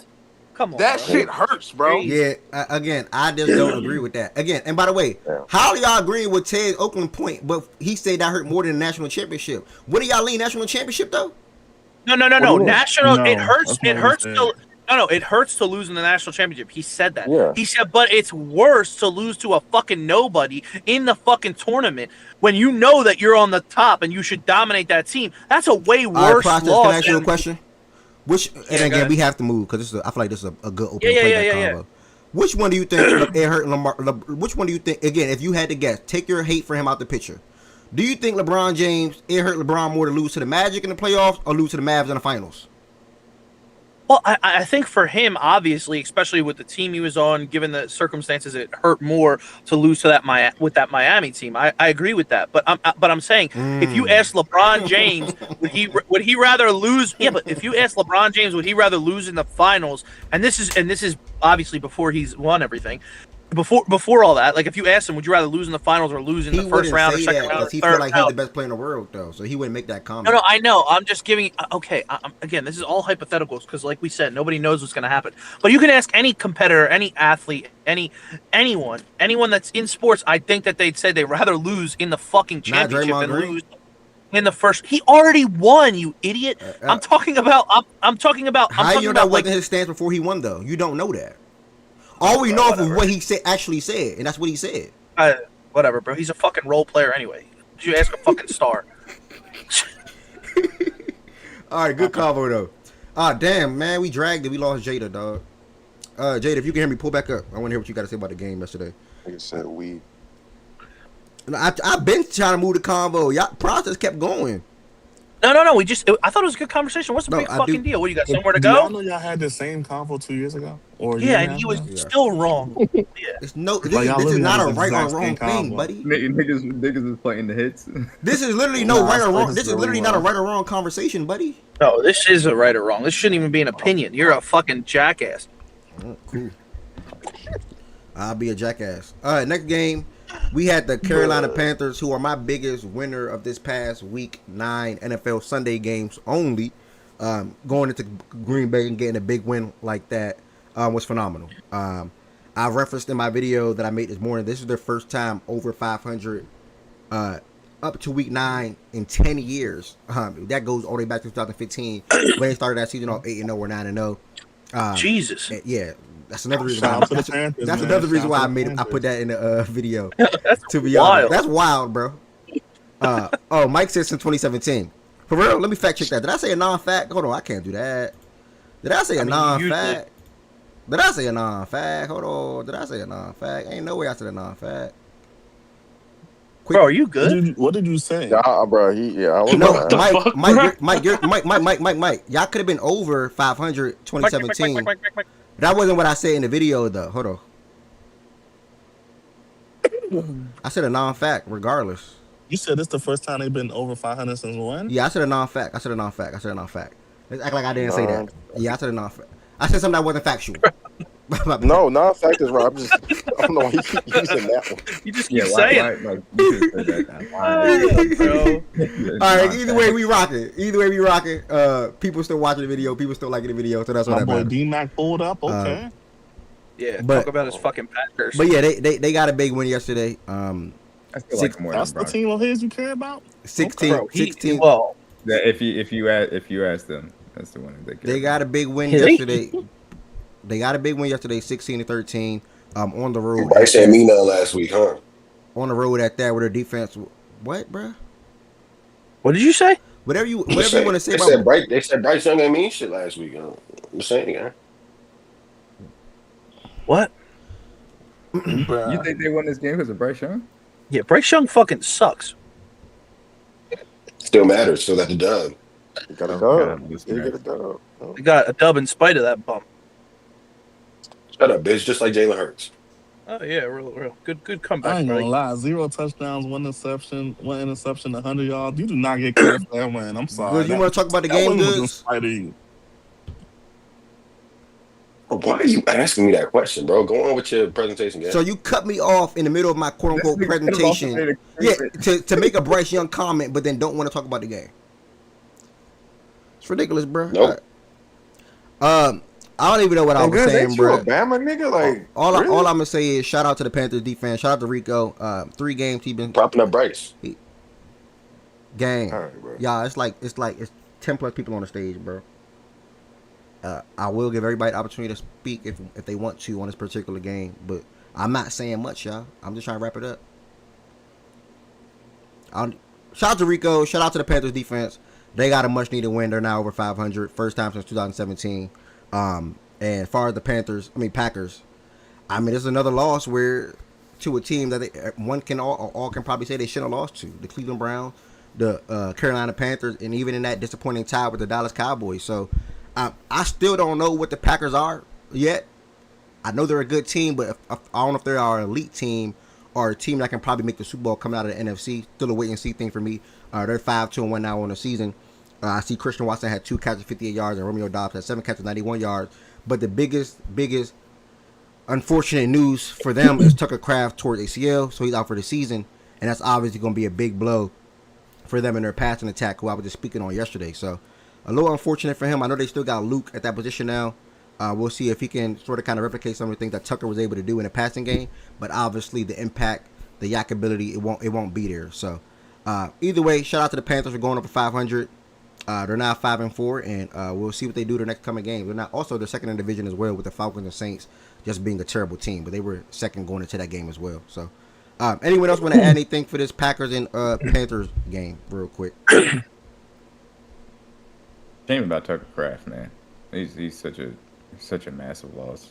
He does a great job of being able to turn a lot of LaFleur's easy button stuff into yards after the catch and explosive. So. That's a major thing for their offense that obviously has had struggles finding a lot of consistency. They ran the ball fine yesterday. It was just he started to self-destruct when they got in close. So disappointing loss, like you said. But yeah, man, that Tucker Kraft injury is massive for them. Bro. Did he cut out for y'all? What's up, process? He did. Oh, you went on mute. Yeah, Justin, y'all terrible. Falcons stink. Wait, he said. He contested that. He said Falcons are terrible now with a question mark implying they're not. No, yeah, absolutely, absolutely. Y'all terrible. Y'all 3-5 is not the same as the Ravens 3-5. Respectfully, y'all. I hope you don't try to pull that card.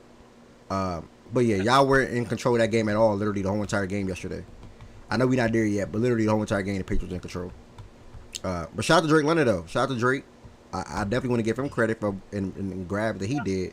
He's a phenomenal wide receiver, great big play, great big target guy. But Wait, did you skip the game already? I'm sorry, No. I got a call. I Did didn't you go? skip. I didn't skip. I was talking to Justin. You can add words if you want. No, I'm just saying, bro. Like everyone, like as soon as I got Parsons, everyone made them like the darling of the NFC, and they're going to be this, they're going to be that, bro. Jordan Love, he's good, and he could spin the fuck out of the ball. I see what everyone else sees and how great he could be, but they haven't. Besides that fucking Lions game, this great team with the great coach and a great this and a great that, they haven't looked anything but they've looked everything but great. Besides one game, in my The opinion. Steelers game. Like they're whatever, bro. They look good in the second half of that game. They look like shit in the first half against a fucking shitty team.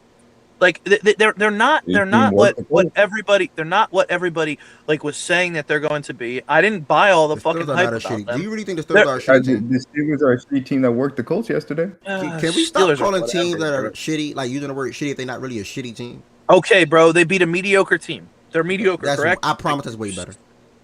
Okay, fine. Sorry. Way better. Yeah, they're fucking shitty. No, I'm just saying, like they're not like. I don't know, bro. Maybe it's me. I don't see them like they struggle with so many bad teams, and and Love just like he's good, but he's not great, and I don't know if he's the guy that's going to be able to get them through the NFC to get to the fucking Super Bowl, and that's their expectations. Like, he turns the ball over a lot last year, and he was terrible yesterday, in my opinion. They couldn't do anything in the red zone. He's so hit or miss when he plays. Like, he was amazing against Pittsburgh in that second half. Like, you could see how great he was and how he looked, and he was great against Dallas that game where they tied, and it was just like crazy battle of offense, and he was great against Detroit in the first game. But like, he's so up and down, and they're so hit or miss, and I just don't see what's so great about this team. Oh, they got a great defensive line. They got a great this. They got a great that. They haven't been that fucking great in 9 weeks of football. Agree, Ev? No, it's funny process because that's been a conversation between D-Mac, Jordan Woods, Rye, I think all the others in here. So, I mean, if they're great, the Broncos are certainly great. No. Yeah, they're like a mirror image of the Broncos in the NFC and AFC. They struggle against teams, but they get the fucking wins. Somehow the Broncos keep winning, and the fucking Packers look like shit, and they lose those games. Like, that matters. The Packers have a very volatile team, partially due to Jordan Love's play, as you pointed out. I think that process. I would like to say I made that exact same comparison a few weeks ago. Yes, you did. I remember that.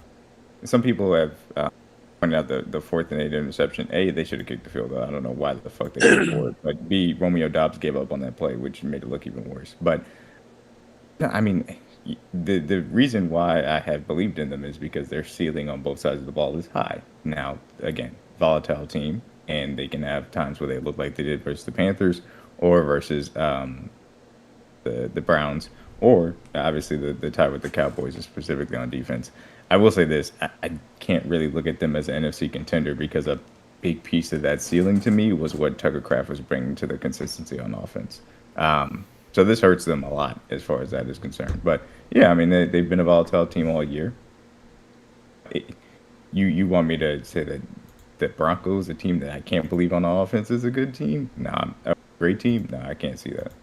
Never been able. I don't give a shit about the Broncos. Hey, I mean, I'm just saying why that. I was just saying, what have you seen consistently from Green Bay on offense? Yeah, go ahead, Ev. Did you not hear me call them volatile Woods? I want you to, and he's saying you calling them that now, though. You weren't doing that before. I've called them that this entire year. Okay.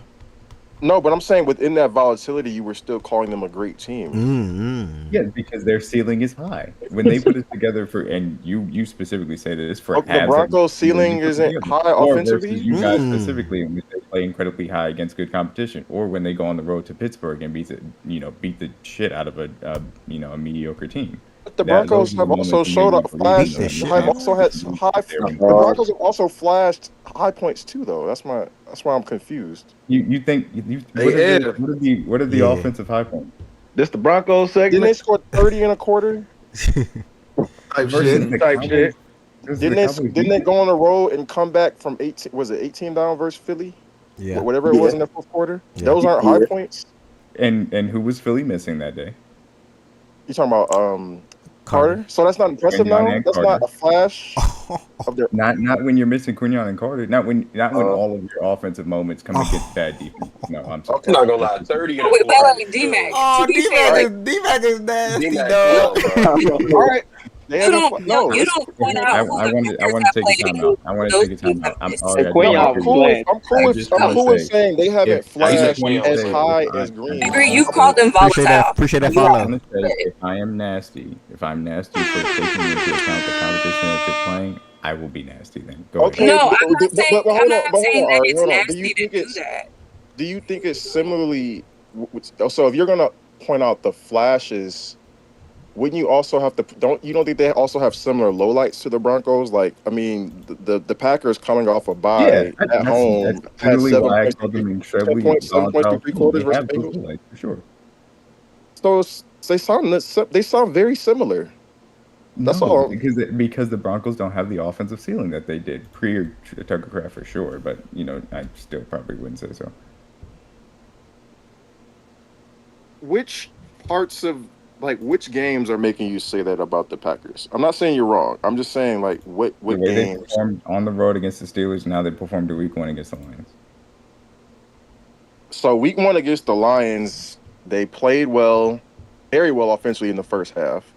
And the Steelers one, I think the Steelers one was honestly better because their offense in that second half was just amazing. But so those 2 high points is what you're pinpointing. And you're saying the Broncos don't have any similar performances than anything I've seen from the Broncos this year. Anything? Okay. All right. You don't think that Jalen Carter and Quinyon Mitchell played that game, by the way. They say in the chat. Did they? Yeah, they played. They played. Oh, okay, they did play. What game was? Oh, it was the Giants game that he missed.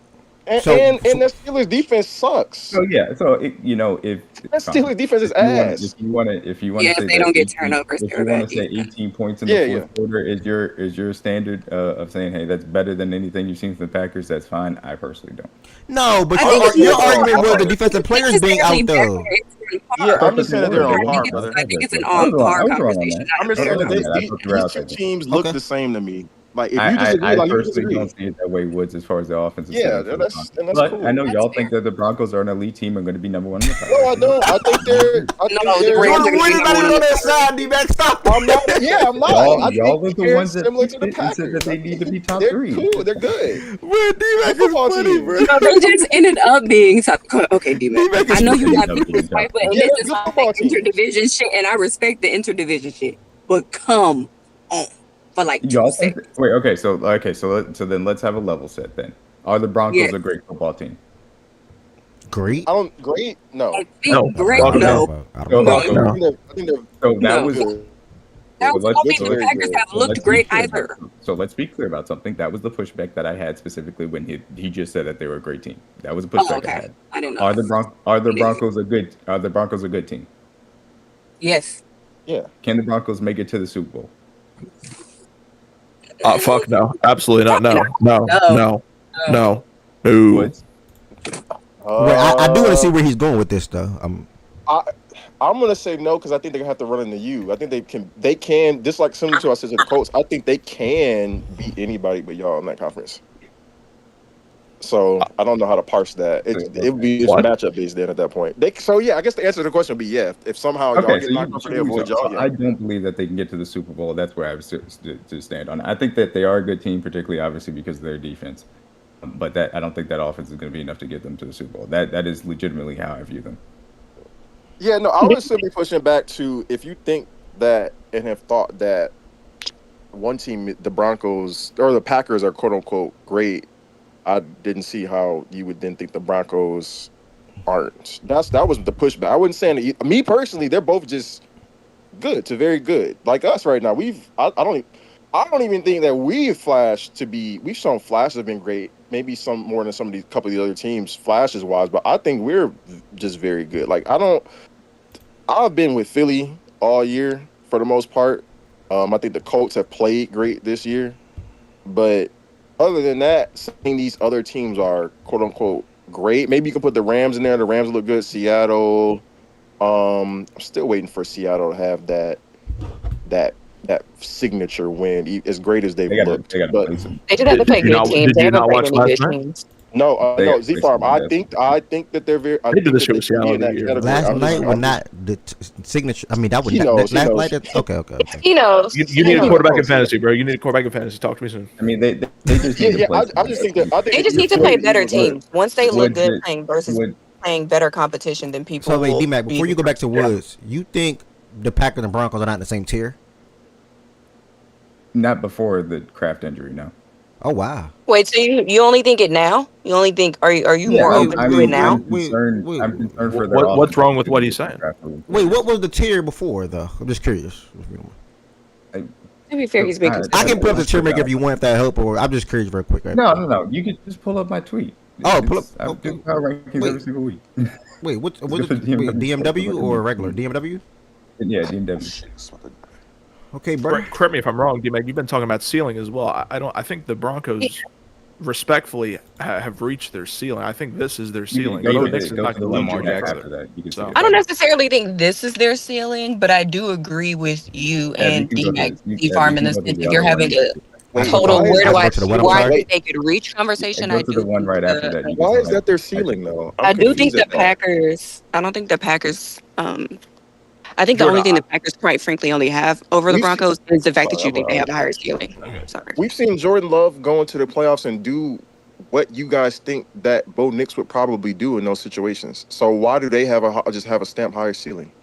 Wait, I'm confused at that. D-Mac, we have to talk about this. But we've seen Jordan Love perform well in the playoffs, so it has happened. Yeah, I mean, we've kind of seen Bo Nix perform poorly. No, am I? Yes. But I don't. But that's what I'm saying. Like, it's not. I don't think the margin of what you know that Jordan Love is going to do versus Bo Nix is the thing about it is it's not necessarily. I wasn't even using a quarterback thing. I was referring to Z-Farm with that. Yeah, that's more. Yeah, because I'm with you, but I have a different standpoint. I think Bo Nix is the reason why they're being held. But yeah.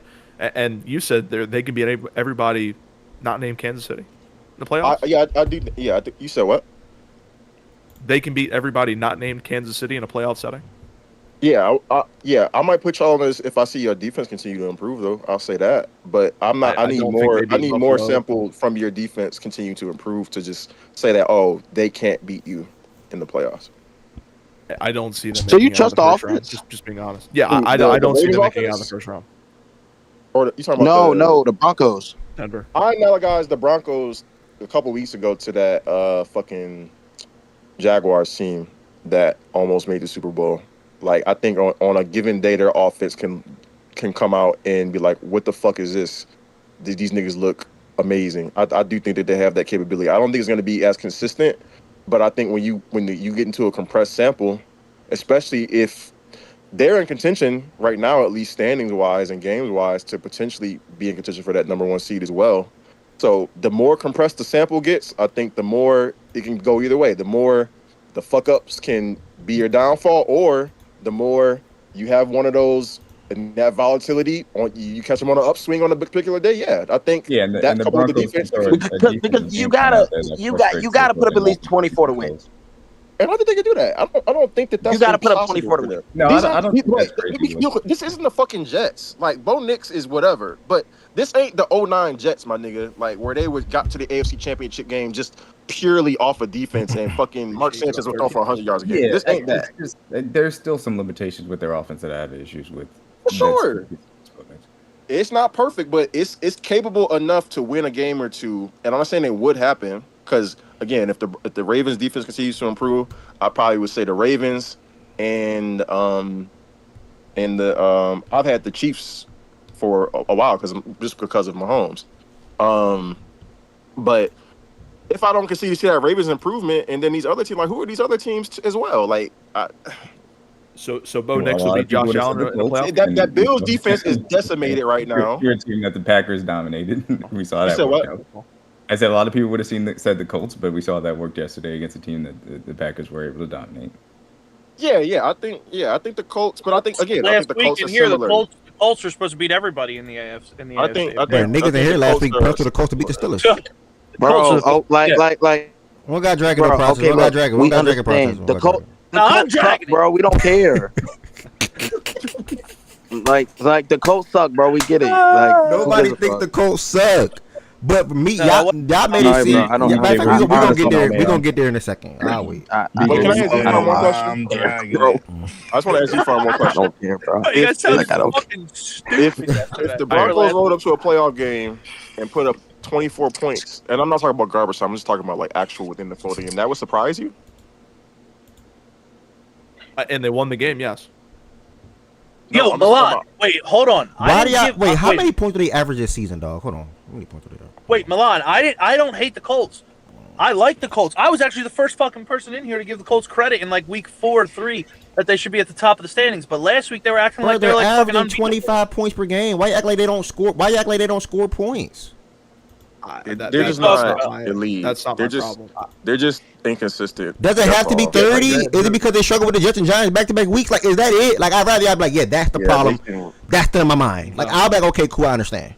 I mean, we did just see what about them, yesterday? We did just see them look terrible. They played the best defense in football. We're going to get there in a second, by the way. I expected that to look like that. I said 17, 13. It's the best I'm talking about them in a general. I don't care about what they played yesterday. But how can you give them flack for that? And then we've seen teams that we think are better place worse defenses and play worse for a large part. Bingo! I don't get that. Is it because the other team didn't have Davis Mills at the quarterback? Is that what it is? Yeah. Jordan, because guys are going to lead this a different way. I'm just going to say this. I don't trust Bo Nix. That's all. Okay. Because guys are going to say I don't think the 25 points. That is really all. I don't know why guys are pulling up the stats and shit. That's literally all it ever was. Okay, fair. And that's cool. I'm cool with that. That's not D-Mac. That's my side. I don't trust Bo Nix against Lamar Jackson, Josh Allen, Mahomes, even Drake May. Low key, those teams in the playoffs, I don't trust them. That defense is good. I respect their defense. It's a better defense than a lot of defenses in the league. But Bo Nix, he's a bottom 5 quarterback. His own fan base is saying this. I don't trust him against Lamar Jackson. I don't trust him against Josh Allen. I damn sure don't trust him against Patrick Mahomes. And guess what? Drake May, they play in the playoffs. I'm taking Drake May. They lose in the first round. Hell no. So. Thank you, bro. You should know better than anybody. You should know better. You should know better than anybody, though. It's not about just a quarterback, though.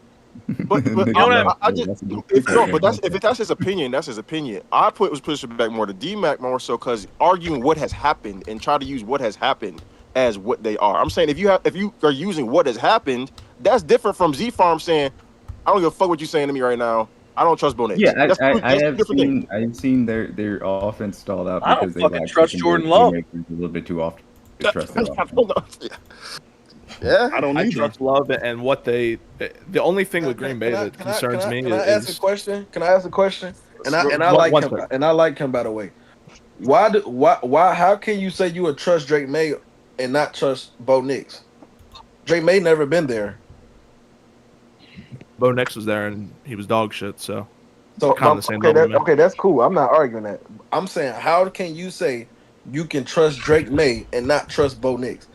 If Bo Nix been there, been shit, how can you say you can trust the other quarterback that never been there?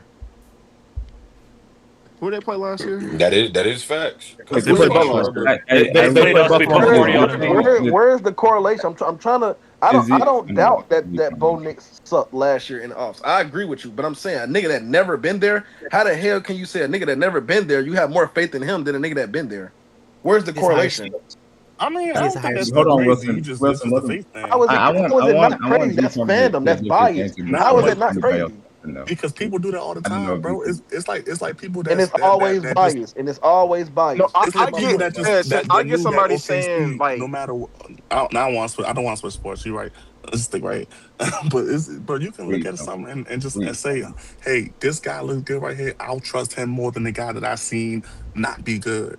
And if Drake May goes on and plays a abysmal performance playoff game, then bro just wrong. I think it depends on how you do it though. It's like, are you stamping it or is it just your opinion? Those are two different things to me. Oh yeah, that's a fact too. Yeah, that's a fact. I don't think you can stamp it either. This is the thing for me. We have seen Justin Herbert be terrible in 2 playoff games to this point. But if you're asking me who has a better chance of playing well in the playoff, Justin Herbert or Bo Nix, I'm still going to choose Justin Herbert, because he's a better player. So yes, I do trust him more to project from that. But Herbert has way more of a neither of them can you say, hey, I trust them inherently. I know that they're going to do X, Y, and Z. No, you can't say that about either one of those guys from that perspective. But yeah, you can evaluate these players and say, yeah, I expect one of these guys to play better. That's fair. Why with Herbert though? You saying because he's a better quarterback? For sure. I think. Hold up, Jordan. I'm not understanding this shit, bro. Like we may have just yeah, we may just have we may have two different thought processes on it, and that's cool. It could be a preference thing. But how the fuck Justin Herbert can go to playoff after playoff? I think you're speaking low, D-Mac. That's why you can't. Can y'all hear me? Yeah, we hear you. You're just louder than D-Mac. Just go with it. D-Mac, just go. Just go ahead. So I'm saying, Justin Herbert, I get he's the better quarterback, but how the fuck can we sit here and say just because he's a better quarterback, but we've seen this quarterback go to the offs, shit the bed as much times as he did, and still say that you trust him more just because he's the better player? Like I don't understand that. Like I just don't like. And maybe we just have two different thought processes on it, and that's cool. It could be a preference thing. That's cool. All this shit opinion based to me.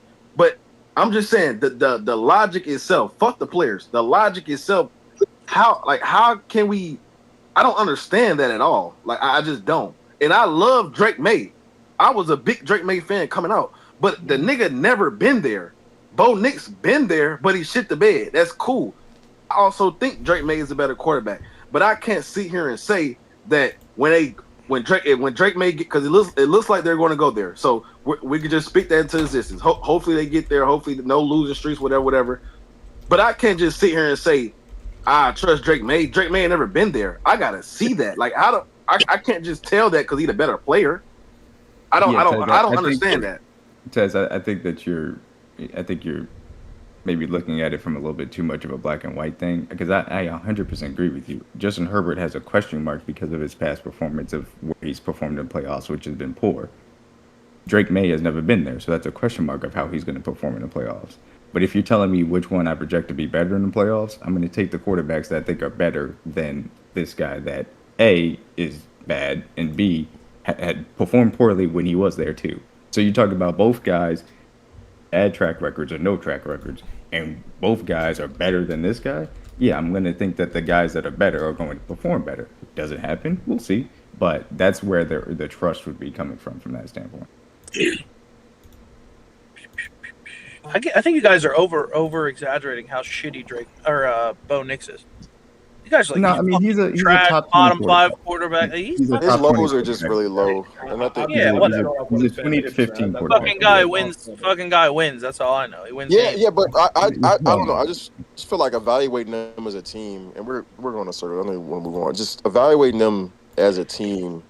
When their offense gets talked about, it's like they get talked about like I said, 09 Jets or fucking it's a Ravens middle with Dilfer or some shit like. It's a middle of the pack offense. They do go through large stretches of the game where they look like that. Middle of the pack. If we agree it's a middle of the pack offense and they have a top 2 or 3 defense in the NFL, yeah, that team can win a playoff game or two. It could. Yeah, they can. They could win 8. Yeah, in that weak ass fucking conference, they can. I don't know. You shut down J.K. Dobbins. I think you have a better chance. They can win 8 playoff. I think it's your number one goal. I don't think you game plan for Bo Nix. You game plan for J.K. Dobbins. I mean, so Woods, do you think they're good enough to win 3? 3? No, I think 2. For me, I think 2 is the. So if you're asking me, can they make the bowl, then I will only tell you that they can make the bowl with a bye. But I think they are good enough to. I think once you get past. I can't even say once you get past the Chiefs. The Chiefs shit is just really Mahomes and what I think that's going to end up happening. That AFC shit, bro, like, these teams are in a big-ass bucket right now, at least. A lot of them. Colts have performed the best this season, but I want we'll see if yesterday was just a blip or a trend. But as far as performance, they've been head and shoulders above. But just as far as, like, teams, like, bro. We're going to get back to the slate because we still got the Broncos to talk about and the Colts as well. Coming up, good conversation, though. Jada she got tied up doing something, so that's why she didn't circle back in here yet. But I'm gonna ask, do anybody else want to add anything to this Panthers and Packers game? I know that took us to. Damn, we're still on that. Packers look shout like. out to them. I was just gonna say Packers have looked like. Hold on. The Panthers. Nah, you good. T, go ahead. I hear you.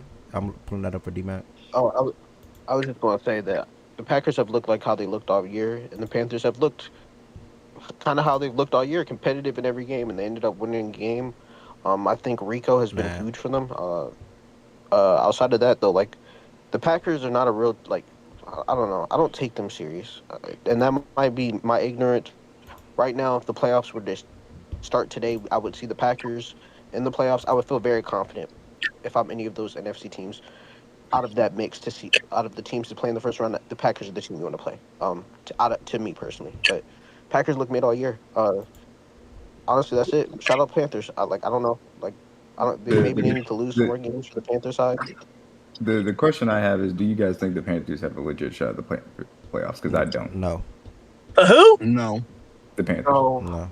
Fuck no, bro. They suck, bro. No, they don't suck, bro. Can you please stop saying teams are shitty or suck if they don't? No, they don't suck. T is right. They've been looking how they looked all year. Like that's literally what it is. No, is it a promise that they're gonna win 7 games? They suck, bro. Okay, they're not elite. They're not one of the good teams. I don't mean they suck though. They're just middle. They just middle of the pack. Sorry, man. All 7 of those teams, 8 of those teams are all 7. The top 7, I think, is going to be the 7 personally, and then I think it's then you cut it off, and then the rest of them teams are in a bucket. Yeah, I don't know. Not the rest, like the only thing I can see is if the Niners injuries. Yeah, I don't think San Francisco. Their floor is just too low, bro. I mean high. Yeah, Niners floor is just too high, bro. Yeah, it's too high. I think that is going to be the 7 that we're going to see in the playoffs. All right, good question. But they still a good team, though. I mean, mid team, so that's yeah. Well, honestly, it's a mid team, and that's an improvement from where they were last year. Yes. I don't know about that AFC shit, but over here in the NFC, this playoff 7 is kind of set. Like the orders can definitely change, but I think that's the 7. AFC is not set because the Chiefs and the Ravens are on the outside at the moment. What are the I still think they're set though. Drop off because we think that the Ravens and what are the set 7 teams? T, Philly, Green Bay, Detroit, Tampa Bay, Seattle, Tampa, Seahawks, Packers, Rams, Niners, Lions. Those are the 7 that are going to make it. The 7 right now. All right, so you think? Wait, hold on. Wait, that can't be. Can you say that shit again? Process. Just pull up your phone, go to ESPN, go to conference, and look at the stats. 49ers, Lions. It's literally the top 7 right now. But he said. Wait a minute. Process. You said he's just saying that this 7 right here on the screen is going to be the 7 that make the playoffs. That's all he's saying. Your screen's loading on my shit. Okay, my bad, Eagles, bro. Bucks, Seahawks, Packers, Rams, 49ers, Lions. I think that would be 3 the teams coming out of that NFC. Yeah. Division. Yeah, bro. If you look at the Niners schedule is super weak. Seahawks schedule is very weak. The Seahawks are an actual good team. Niners are a decent team. Like they're going to put up like 20 points a week. Like yeah. No, it might be. Like the schedule's weak, but I guess if you got another bot. The 49ers could potentially drop process, and maybe you get like a Bears or Vikings, but like outside of that might be the one switch. Then okay. I don't think the Cowboys. I don't think the Falcons. I don't think the Commanders, Cardinals, Giants, Saints, Panthers, and like maybe the Bears or Vikings. I just didn't hear the teams. Ev was just giving me shit. Sorry, I didn't see it. Yo, anybody want to be mod in the Discord to be on Bot Watch? Anybody? I literally told niggas three teams from the NFC West gonna make it. I told Miles this. Need a mod or 2 for the Discord on Bot Watch. Mod or 2, please. It's gonna be 3 teams. It's not gonna be the Cardinals. Bro. T, I literally told this nigga that, bro. You can make me mod. All right. All you gotta do is delete the message and then delete the previous 6 messages. Q Sims back, like the previous 6 messages. And that's that. All right. And I think they come from Discord and YouTube and Twitter. So that's why I said I'm not tweeting the link out no more. Like it's too many bots that's happening. So by the way, if this is your first time watching on YouTube and or Twitch If you want to join the stage, like all of them are up here at the moment, you have to join the Fact and Stats Discord. It's still an open invitation. And it's still my bad. I'm reading Ari message. Oh shit, you alright? Reading Ari message. What I'm about to say, you can still join the stage. The slogan is still "Speak Your Mind," obviously. So if it's your first time in here, you're watching the show right now, you want to come up here, feel free to come up to the stage. And I'll look into that mob bot in a second, or later on. All right, Abby, proceed. We have to. What now? Process. No, nothing. There you go. Sorry. You're so fucking angry today, dog. Relax. Let's just proceed. What are you talking about? I just thought you were about to say something. So I'm saying what now? Process. Dude, you said it. Like, what now, bitch? I didn't say what now, B. I said what now? Process. You had that fucking tone though. So go ahead. Next game. So you weren't going to say anything? I was gonna say, what the fuck is like a bot? Like, what do you mean a bot? Like what the fuck is that? That's all. Like someone trolls in here? Yes. Process. You're too young for this, brother. You're too young. Come on. Someone joining the Discord and sending like fake spam messages and stuff like that. Oh, all right. Yeah, that's what they're doing. Bro. Hey, I saw your message, man. You know what I'm saying? I'll look into the mod box for you. Okay. I know ME6 and all that. You said M6? MEE6. Oh, yeah. I'm too young for this. I don't know what the fuck they're talking about, goods. I'm 30 years old, brother. I know about this from being on Discord with other niggas. All right. Next, we had the Chargers travel to Tennessee to get the win 27-20, in which a game where they pretty much pulled away in really the fourth quarter. It was a close game. This game was 20-17 at halftime. The Chargers ultimately ended up putting out the win. Their rookie tight end has continued to be the leading receiver for that room. He had 5 catches and 68 yards. I think it's like the fourth straight week or third straight week he led them in receiving yards in a game. Quentin Johnston got into the end zone on a phenomenal ball. The throw was beautiful from Justin Herbert. Yeah, it's a gorgeous throw. That throw was ridiculous, bro. I'm not gonna lie to you. He's insane. They obviously struggled on the ground without Drake May doing it. 12 for 30. Herbert led them in rushing with 9 carries and 57 yards and a touchdown. He also had 2 touchdowns in the air and then 1 interception. And the Titans, yeah. They got to go offense. I'm sorry. They have to get this game shouldn't have been close. And I'm with BJ though, in terms of the Titans. They got to get Cam Ward something out there, a tight end, a receiver one, something, nigga. Yeah, it's bad. It's bad over there in Tennessee. I would like to say that yes, what's it is been happening bad. to the Chargers defense? He stinks, brother. Are they down, guys?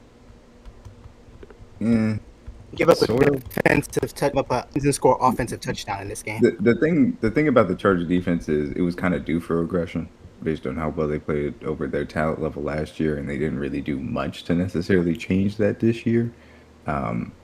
So they're kind of just a mid defense. And Jordan Wilson, I don't know if y'all heard him. He just provided great context. The Titans didn't even score offensive touchdown in this game. Like, my goodness. Yeah. Like, what? Yeah, which is crazy. Yeah, that's insane. good I know that I will say this. I know it's bad in Tennessee. They will have a chance, obviously, to add, in the draft, a new wide receiver. They need one badly, but I will say they've gotten some interesting things from Alec. He can't come out this year. They've seen some interesting things. Bro, y'all hear D-Mac, bro? Oh, sorry, bro. He said something. My God. They've got some interesting things from Alec and DK. So if they can, find that true number one, then I think those things will be able to fall into place for them moving forward. But yeah, it's bad. Jeremiah Smith can't come out this year, T. All right, that's what I was saying. Sorry, interrupted. I thought he was a junior. My fault. Process.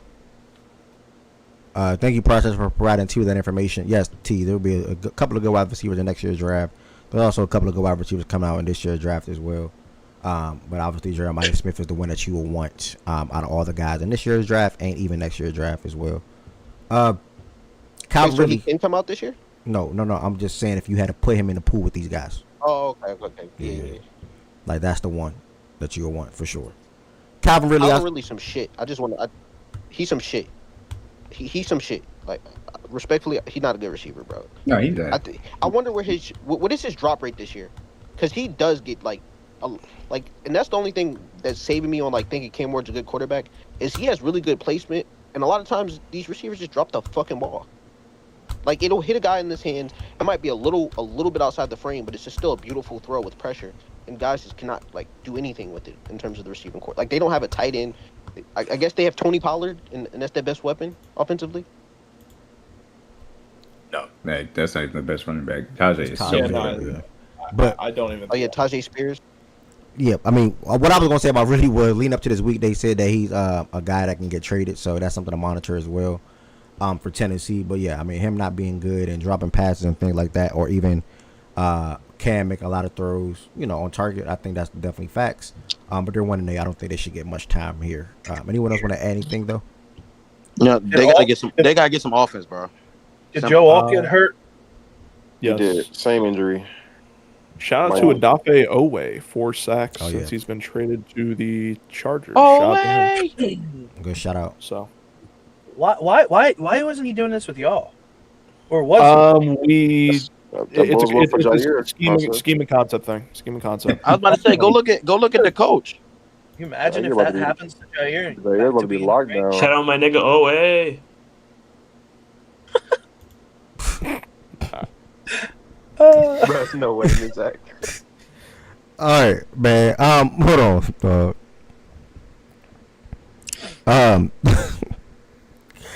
the record, go ahead. You good? Nah, I was just gonna say that is a massive issue for Joe Alt to come out there, and obviously he had an ankle sprain.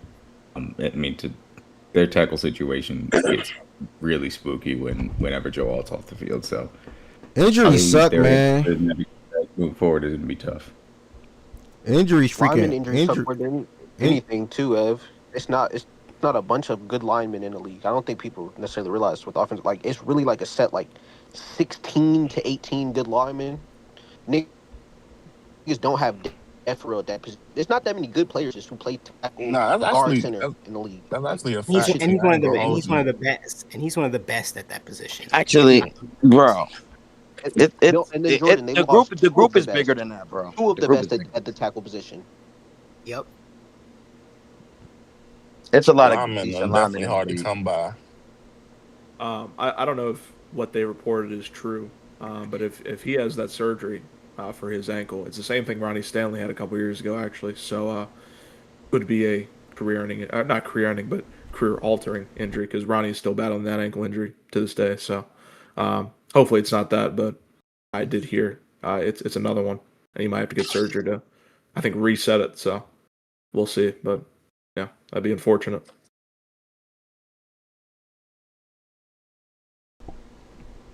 Yeah, that doesn't sound too good at all. That did not sound too good at all. But Z-Farm, thank you for providing that. And prayers up to Joe Alt and even Slater and just everybody that they're dealing with on the offensive line and defensive line and just team in general that's hurt, man. We're going to take it to New England. We had the Atlanta Falcons travel to New England to play the Patriots, where the Patriots got a win to move to 7-2 on the season. We are joined by Lo, who is a Patriots fan. And if we have Justin come up here, we'll circle to Justin. But in the meanwhile, we'll have Lo speak on this game yesterday. And I think your Patriots on a 6-game winning streak, I think. Jordan Wilson dropped too or something? Oh, my bad, Jordan Wilson. That was not intentional. We know why you forgot about him. Jordan Wilson and or Lo, if y'all want to chime in.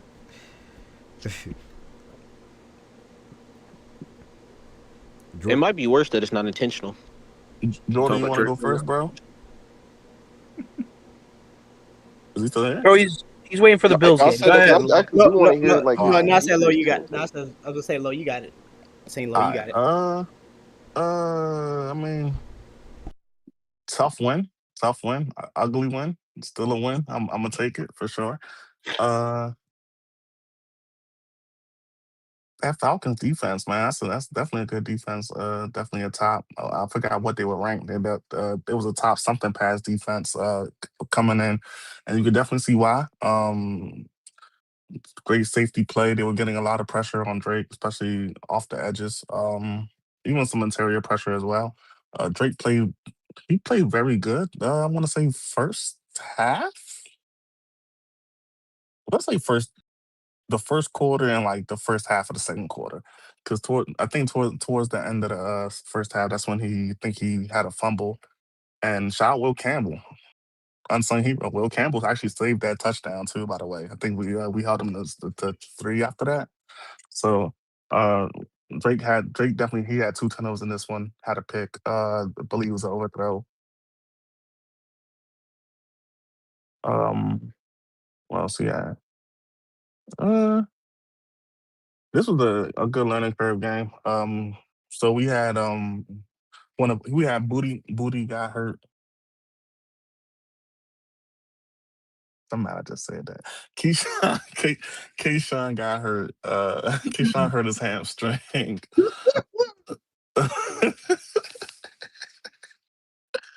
Keyshawn hurt his hamstring in like the first or second quarter. So we went pretty much.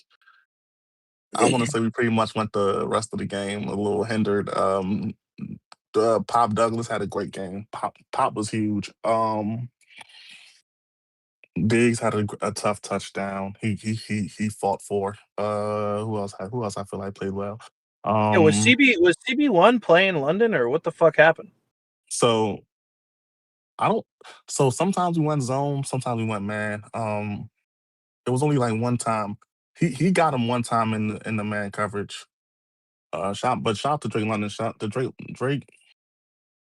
He made plays out there. He made out. He definitely was very good out there. The touchdowns he had was on Marcus Jones, who's CB3. I'm not making excuses for that either. I mean, he's still a New England Patriot, so whatever Drake London did was still against the New England Patriot at the end of the day. So I'm not making no excuse for that. But I just want that, he wasn't out there catching touchdowns on my CB1 chill gang.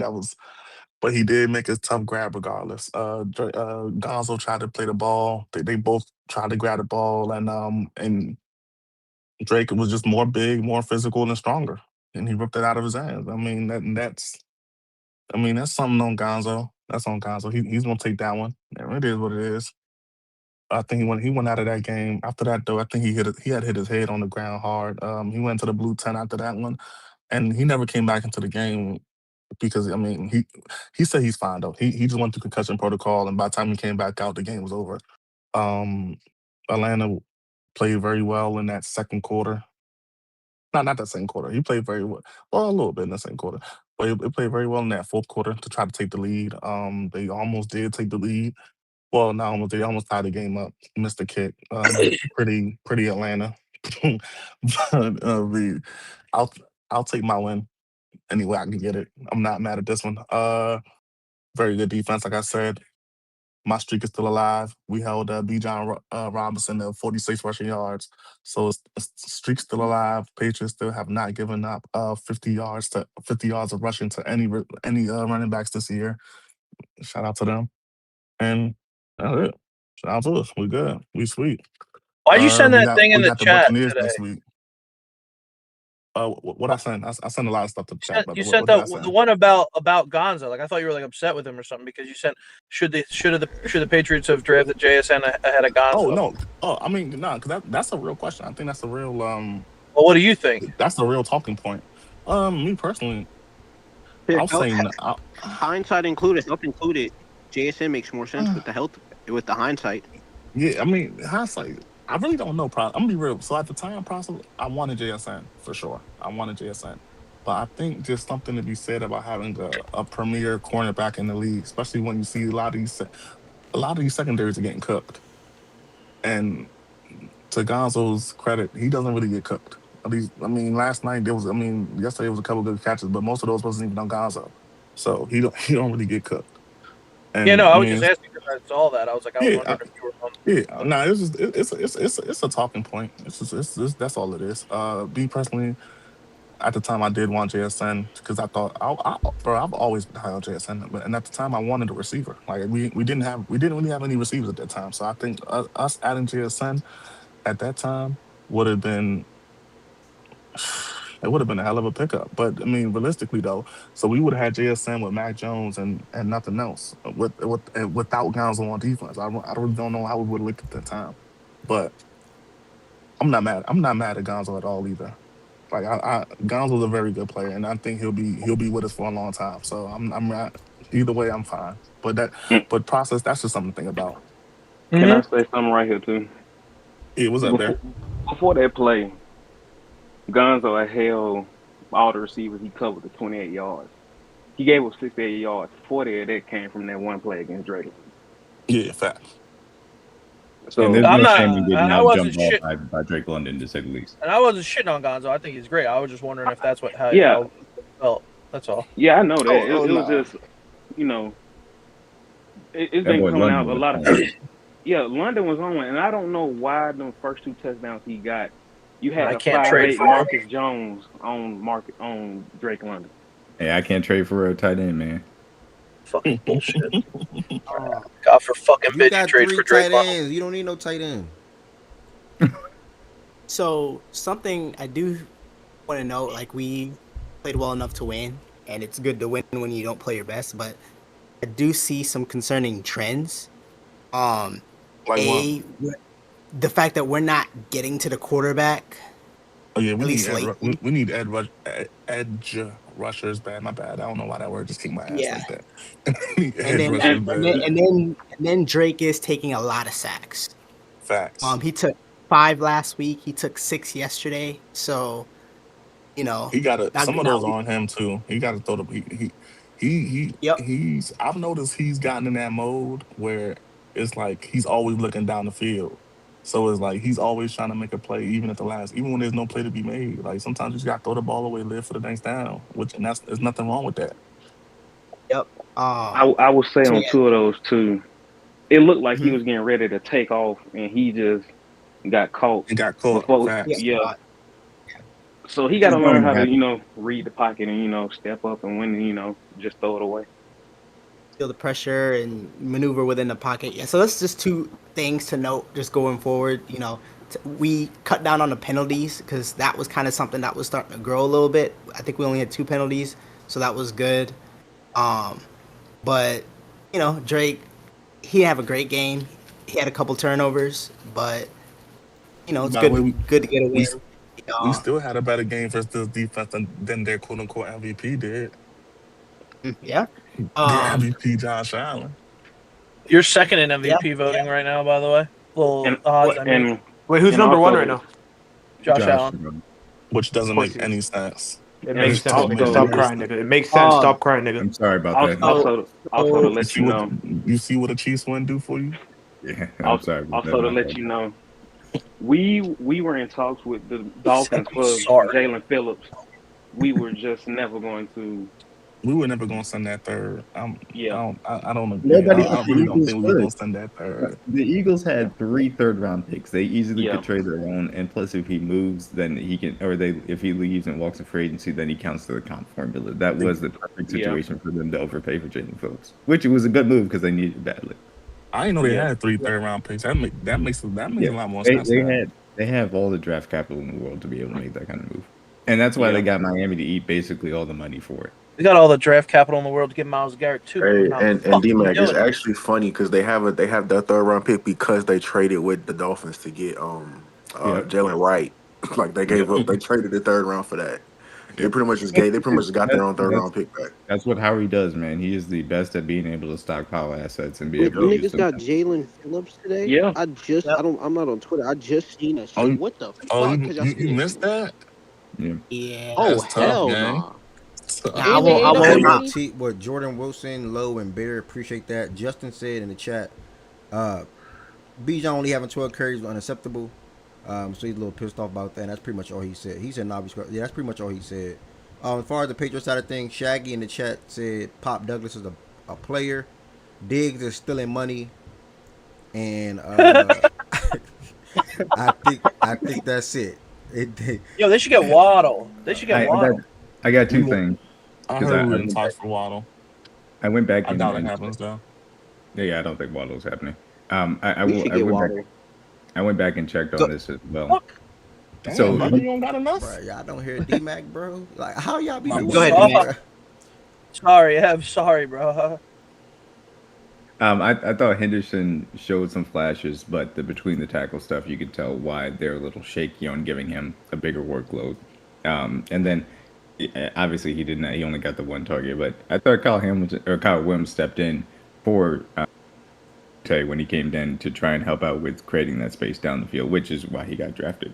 Washington State. So at least two of the young guys for New England. That was Kyle wasn't too impressive yesterday at all. But he probably didn't. Moving forward, now that they know that he's going to play and they can actually work him into the game plan, I think he should be better. So, what do y'all think about that? What do y'all think about what that play with the intentional grounding? So, I think it was Raheem Morris was talking about that the feature that we were clapping or something. Like, what do y'all think about that whole situation? I watched the video. I didn't see not a single person clap. I don't know what he was talking about. Yeah. What are you talking about? So basically, process to say we were simulating the snap. I'm gonna let you have your moment. My bad, brother. Go ahead. No, you're fine. Yeah. So essentially, Morris said that we were trying to simulate the snap count. So we drew the snap, right? And like the intentional grounding, they're saying there should have been a 15-yard penalty on us because you're not allowed to. What is it like? Disconcerting like signals or something like that. I forgot what the exact rule is, but essentially they're saying it should have been. I could be wrong about this. Y'all are cheating again? That is only a college rule and not an NFL rule. That is only a college rule. I have never heard nobody. Yeah, nobody has said that in the NFL. Yeah, nobody was even clapping anyway, to be honest. But wasn't nobody clapping? Yeah, I don't know what he's talking about, bro. And a Falcons fan actually looked at the video and said one of the safeties up in the corner was snapping his fingers. You're not gonna be able to hear no snapping. You're gonna hear it. You're gonna hear it snap. Yeah, I'm like, you're not gonna be able to hear nobody snapping their fingers all the way where Penix is from where, like this. I'm not gonna lie. Fuck the intentional grounding. That ain't what lost them the game. Nigga, make an extra point. Niggas hated the Asian. Niggas hated Young Ho. And they got to kick him and miss extra points too. I tried to tell Justin, man, you need that old thing back. God. You need that old thing back, man. Justin, I do agree with you. Your fan base is redacted. All right, next game, we got the San Francisco 49ers to travel to New York to play the New York Giants. The 49ers got to win 34-23. Excuse me, going to pass this one the goods up here. We can briefly chime and Josiah. Well, Josiah probably gonna come back up here. Goods and Josiah to chime in on the game, and then we'll make our way to Indianapolis and Pittsburgh. You got anything on y'all matchup yesterday, Goods? Really just dominated line of scrimmage on both sides. Really, after the first drive that they had, I think we scored 17 unanswered or something like that. It was either 17 or 20 unanswered, and we just like started to roll them after that, bro. Like, Sam O was really good yesterday. Cleveland Farrell, both of those guys we were missing last week, and it was evident we were missing them because we had 0 pass rush, and those were our best 2 pass rushers yesterday. So yeah, them coming back, that was big. We were getting pressure on Dart damn near all game. So shit is looking up for us. Hopefully, I know Michael got an ACL injury yesterday, it looks like. So he's out for the season. That's another guy down. Bro, what the fuck, man? Y'all have a new guy out for the season every week. Oh my God. I think CMC your is medical staff cycling off fucking the health dumb? of everybody else on the 49ers. I think that's what's happening. I don't understand how y'all keep getting hurt, bro. And he got hurt. We were up, I think, what was it, 17 points at the end of the game, bro. And he was still on the field. And I get it, you trying to prevent them from scoring points, but it's like, my nigga, we already so down with D lineman, bro. Like, why are you on the field? And he was probably like, you gotta blame something internally though. At that point, niggas is all getting injured. Genuinely, bro. After Fred injury, bro, I said this shit not even eternal, bro. This shit is just it's a curse, gang. Like, it's literally a curse. Gang, something deeper is going on. Right in the offseason, gang. It didn't matter who it was, what year. Y'all always lost guys consistently. Something has to either be wrong with y'all medical or strength and conditioning, bro. We fired every single strength and conditioning nigga last year. Hired new need to people. fire him This shit again. doesn't matter. It doesn't matter, bro. Like, niggas just get hurt, bro. It's crazy, but hey, bro, I just got to keep on pushing. We get Bryce Huff back. This isn't just an injury thing. It's your medical team.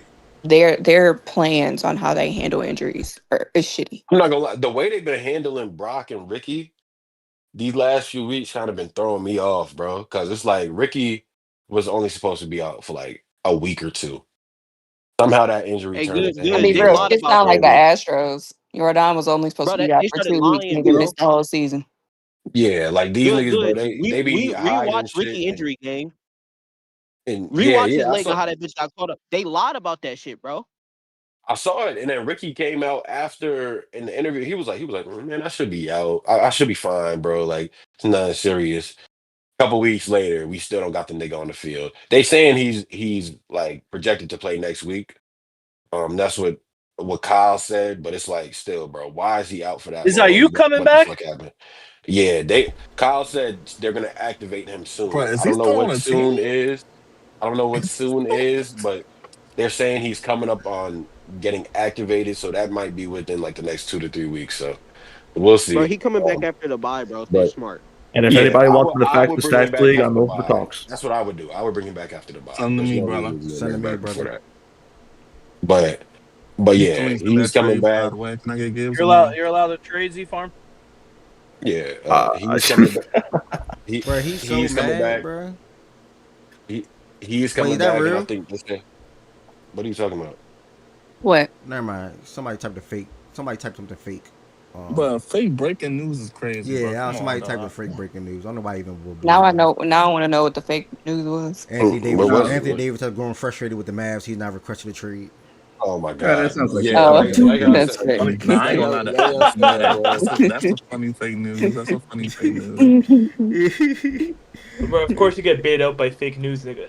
Of course, that corny nigga would say that. But like I said, bro, yeah. Who said it? Who said it? Now I need to know who said it. That was the real Dylan Brooks. My god. Oh, But yeah. anyway, You gotta do better. I think he's on Twitter or YouTube. I don't know what. It came off. It was random. You gotta do The better. real You gotta Dylan do Brooks. better. Niggas listen to I'm always real doing better. I'm always doing Brooks better on too. Breaking I made it to News. see another day. Great. Thank you. can I finish or like y'all want to keep trolling? Like what's going Nobody on? cares about your fucking shitty Now team, he dude. fake. Now he fake sassy. Yeah, good. I'm gonna keep it a rat game. You still want to be locked in so Good, bad, I'm gonna dude. keep it a Y'all rat. beat I'm the gonna fucking Giants. keep it a rat game. We did that shit. You know I Move along. was on your side with the Niners 3 weeks ago, 4 weeks ago. But nigga, like this shit don't matter no more, game. Like Fred Warner, Bosa, Michael, like good. It's just too much. But they really Y'all not gonna be able to overcome it in the playoffs, bro. And y'all play the Because Giants. they're playing fucking garbage teams every goddamn week. Yeah, like I said before the season. No, they're they gonna beat the make playoffs. Rams. They beat the Rams. Let's not hate. They beat the Rams. Yeah, I know. I'm just saying, but they keep winning because they're playing. And this is no disrespect, guys. I had your guys back too when you guys kept winning, and it matters. This fucking team sucks. Oh, they got the Rams again next week. Holy cow! Yeah, that's just PT. Yeah, we're gonna beat the shit out of them. That's a Bro, W their for schedule that's a is W. crazy sweet though. They got Cardinals, Panthers, Browns, I told you Titans. guys this before I the told you, bro. season. Some of these Bro, NFL that's teams what I'm keep saying. getting easy ass schedules, bro. I don't make even the know how, bro. It's playoffs. crazy. Yeah, they're easily a 10-win team. Everybody in the NFC West plays the AFC South, and in the NFC. Like, bro, we don't play good teams this year. For real. Bro, no The lie. hardest team- Go ahead. I'm sorry. I can't wait. Because I'm not gonna lie, y'all should get a guy, bro.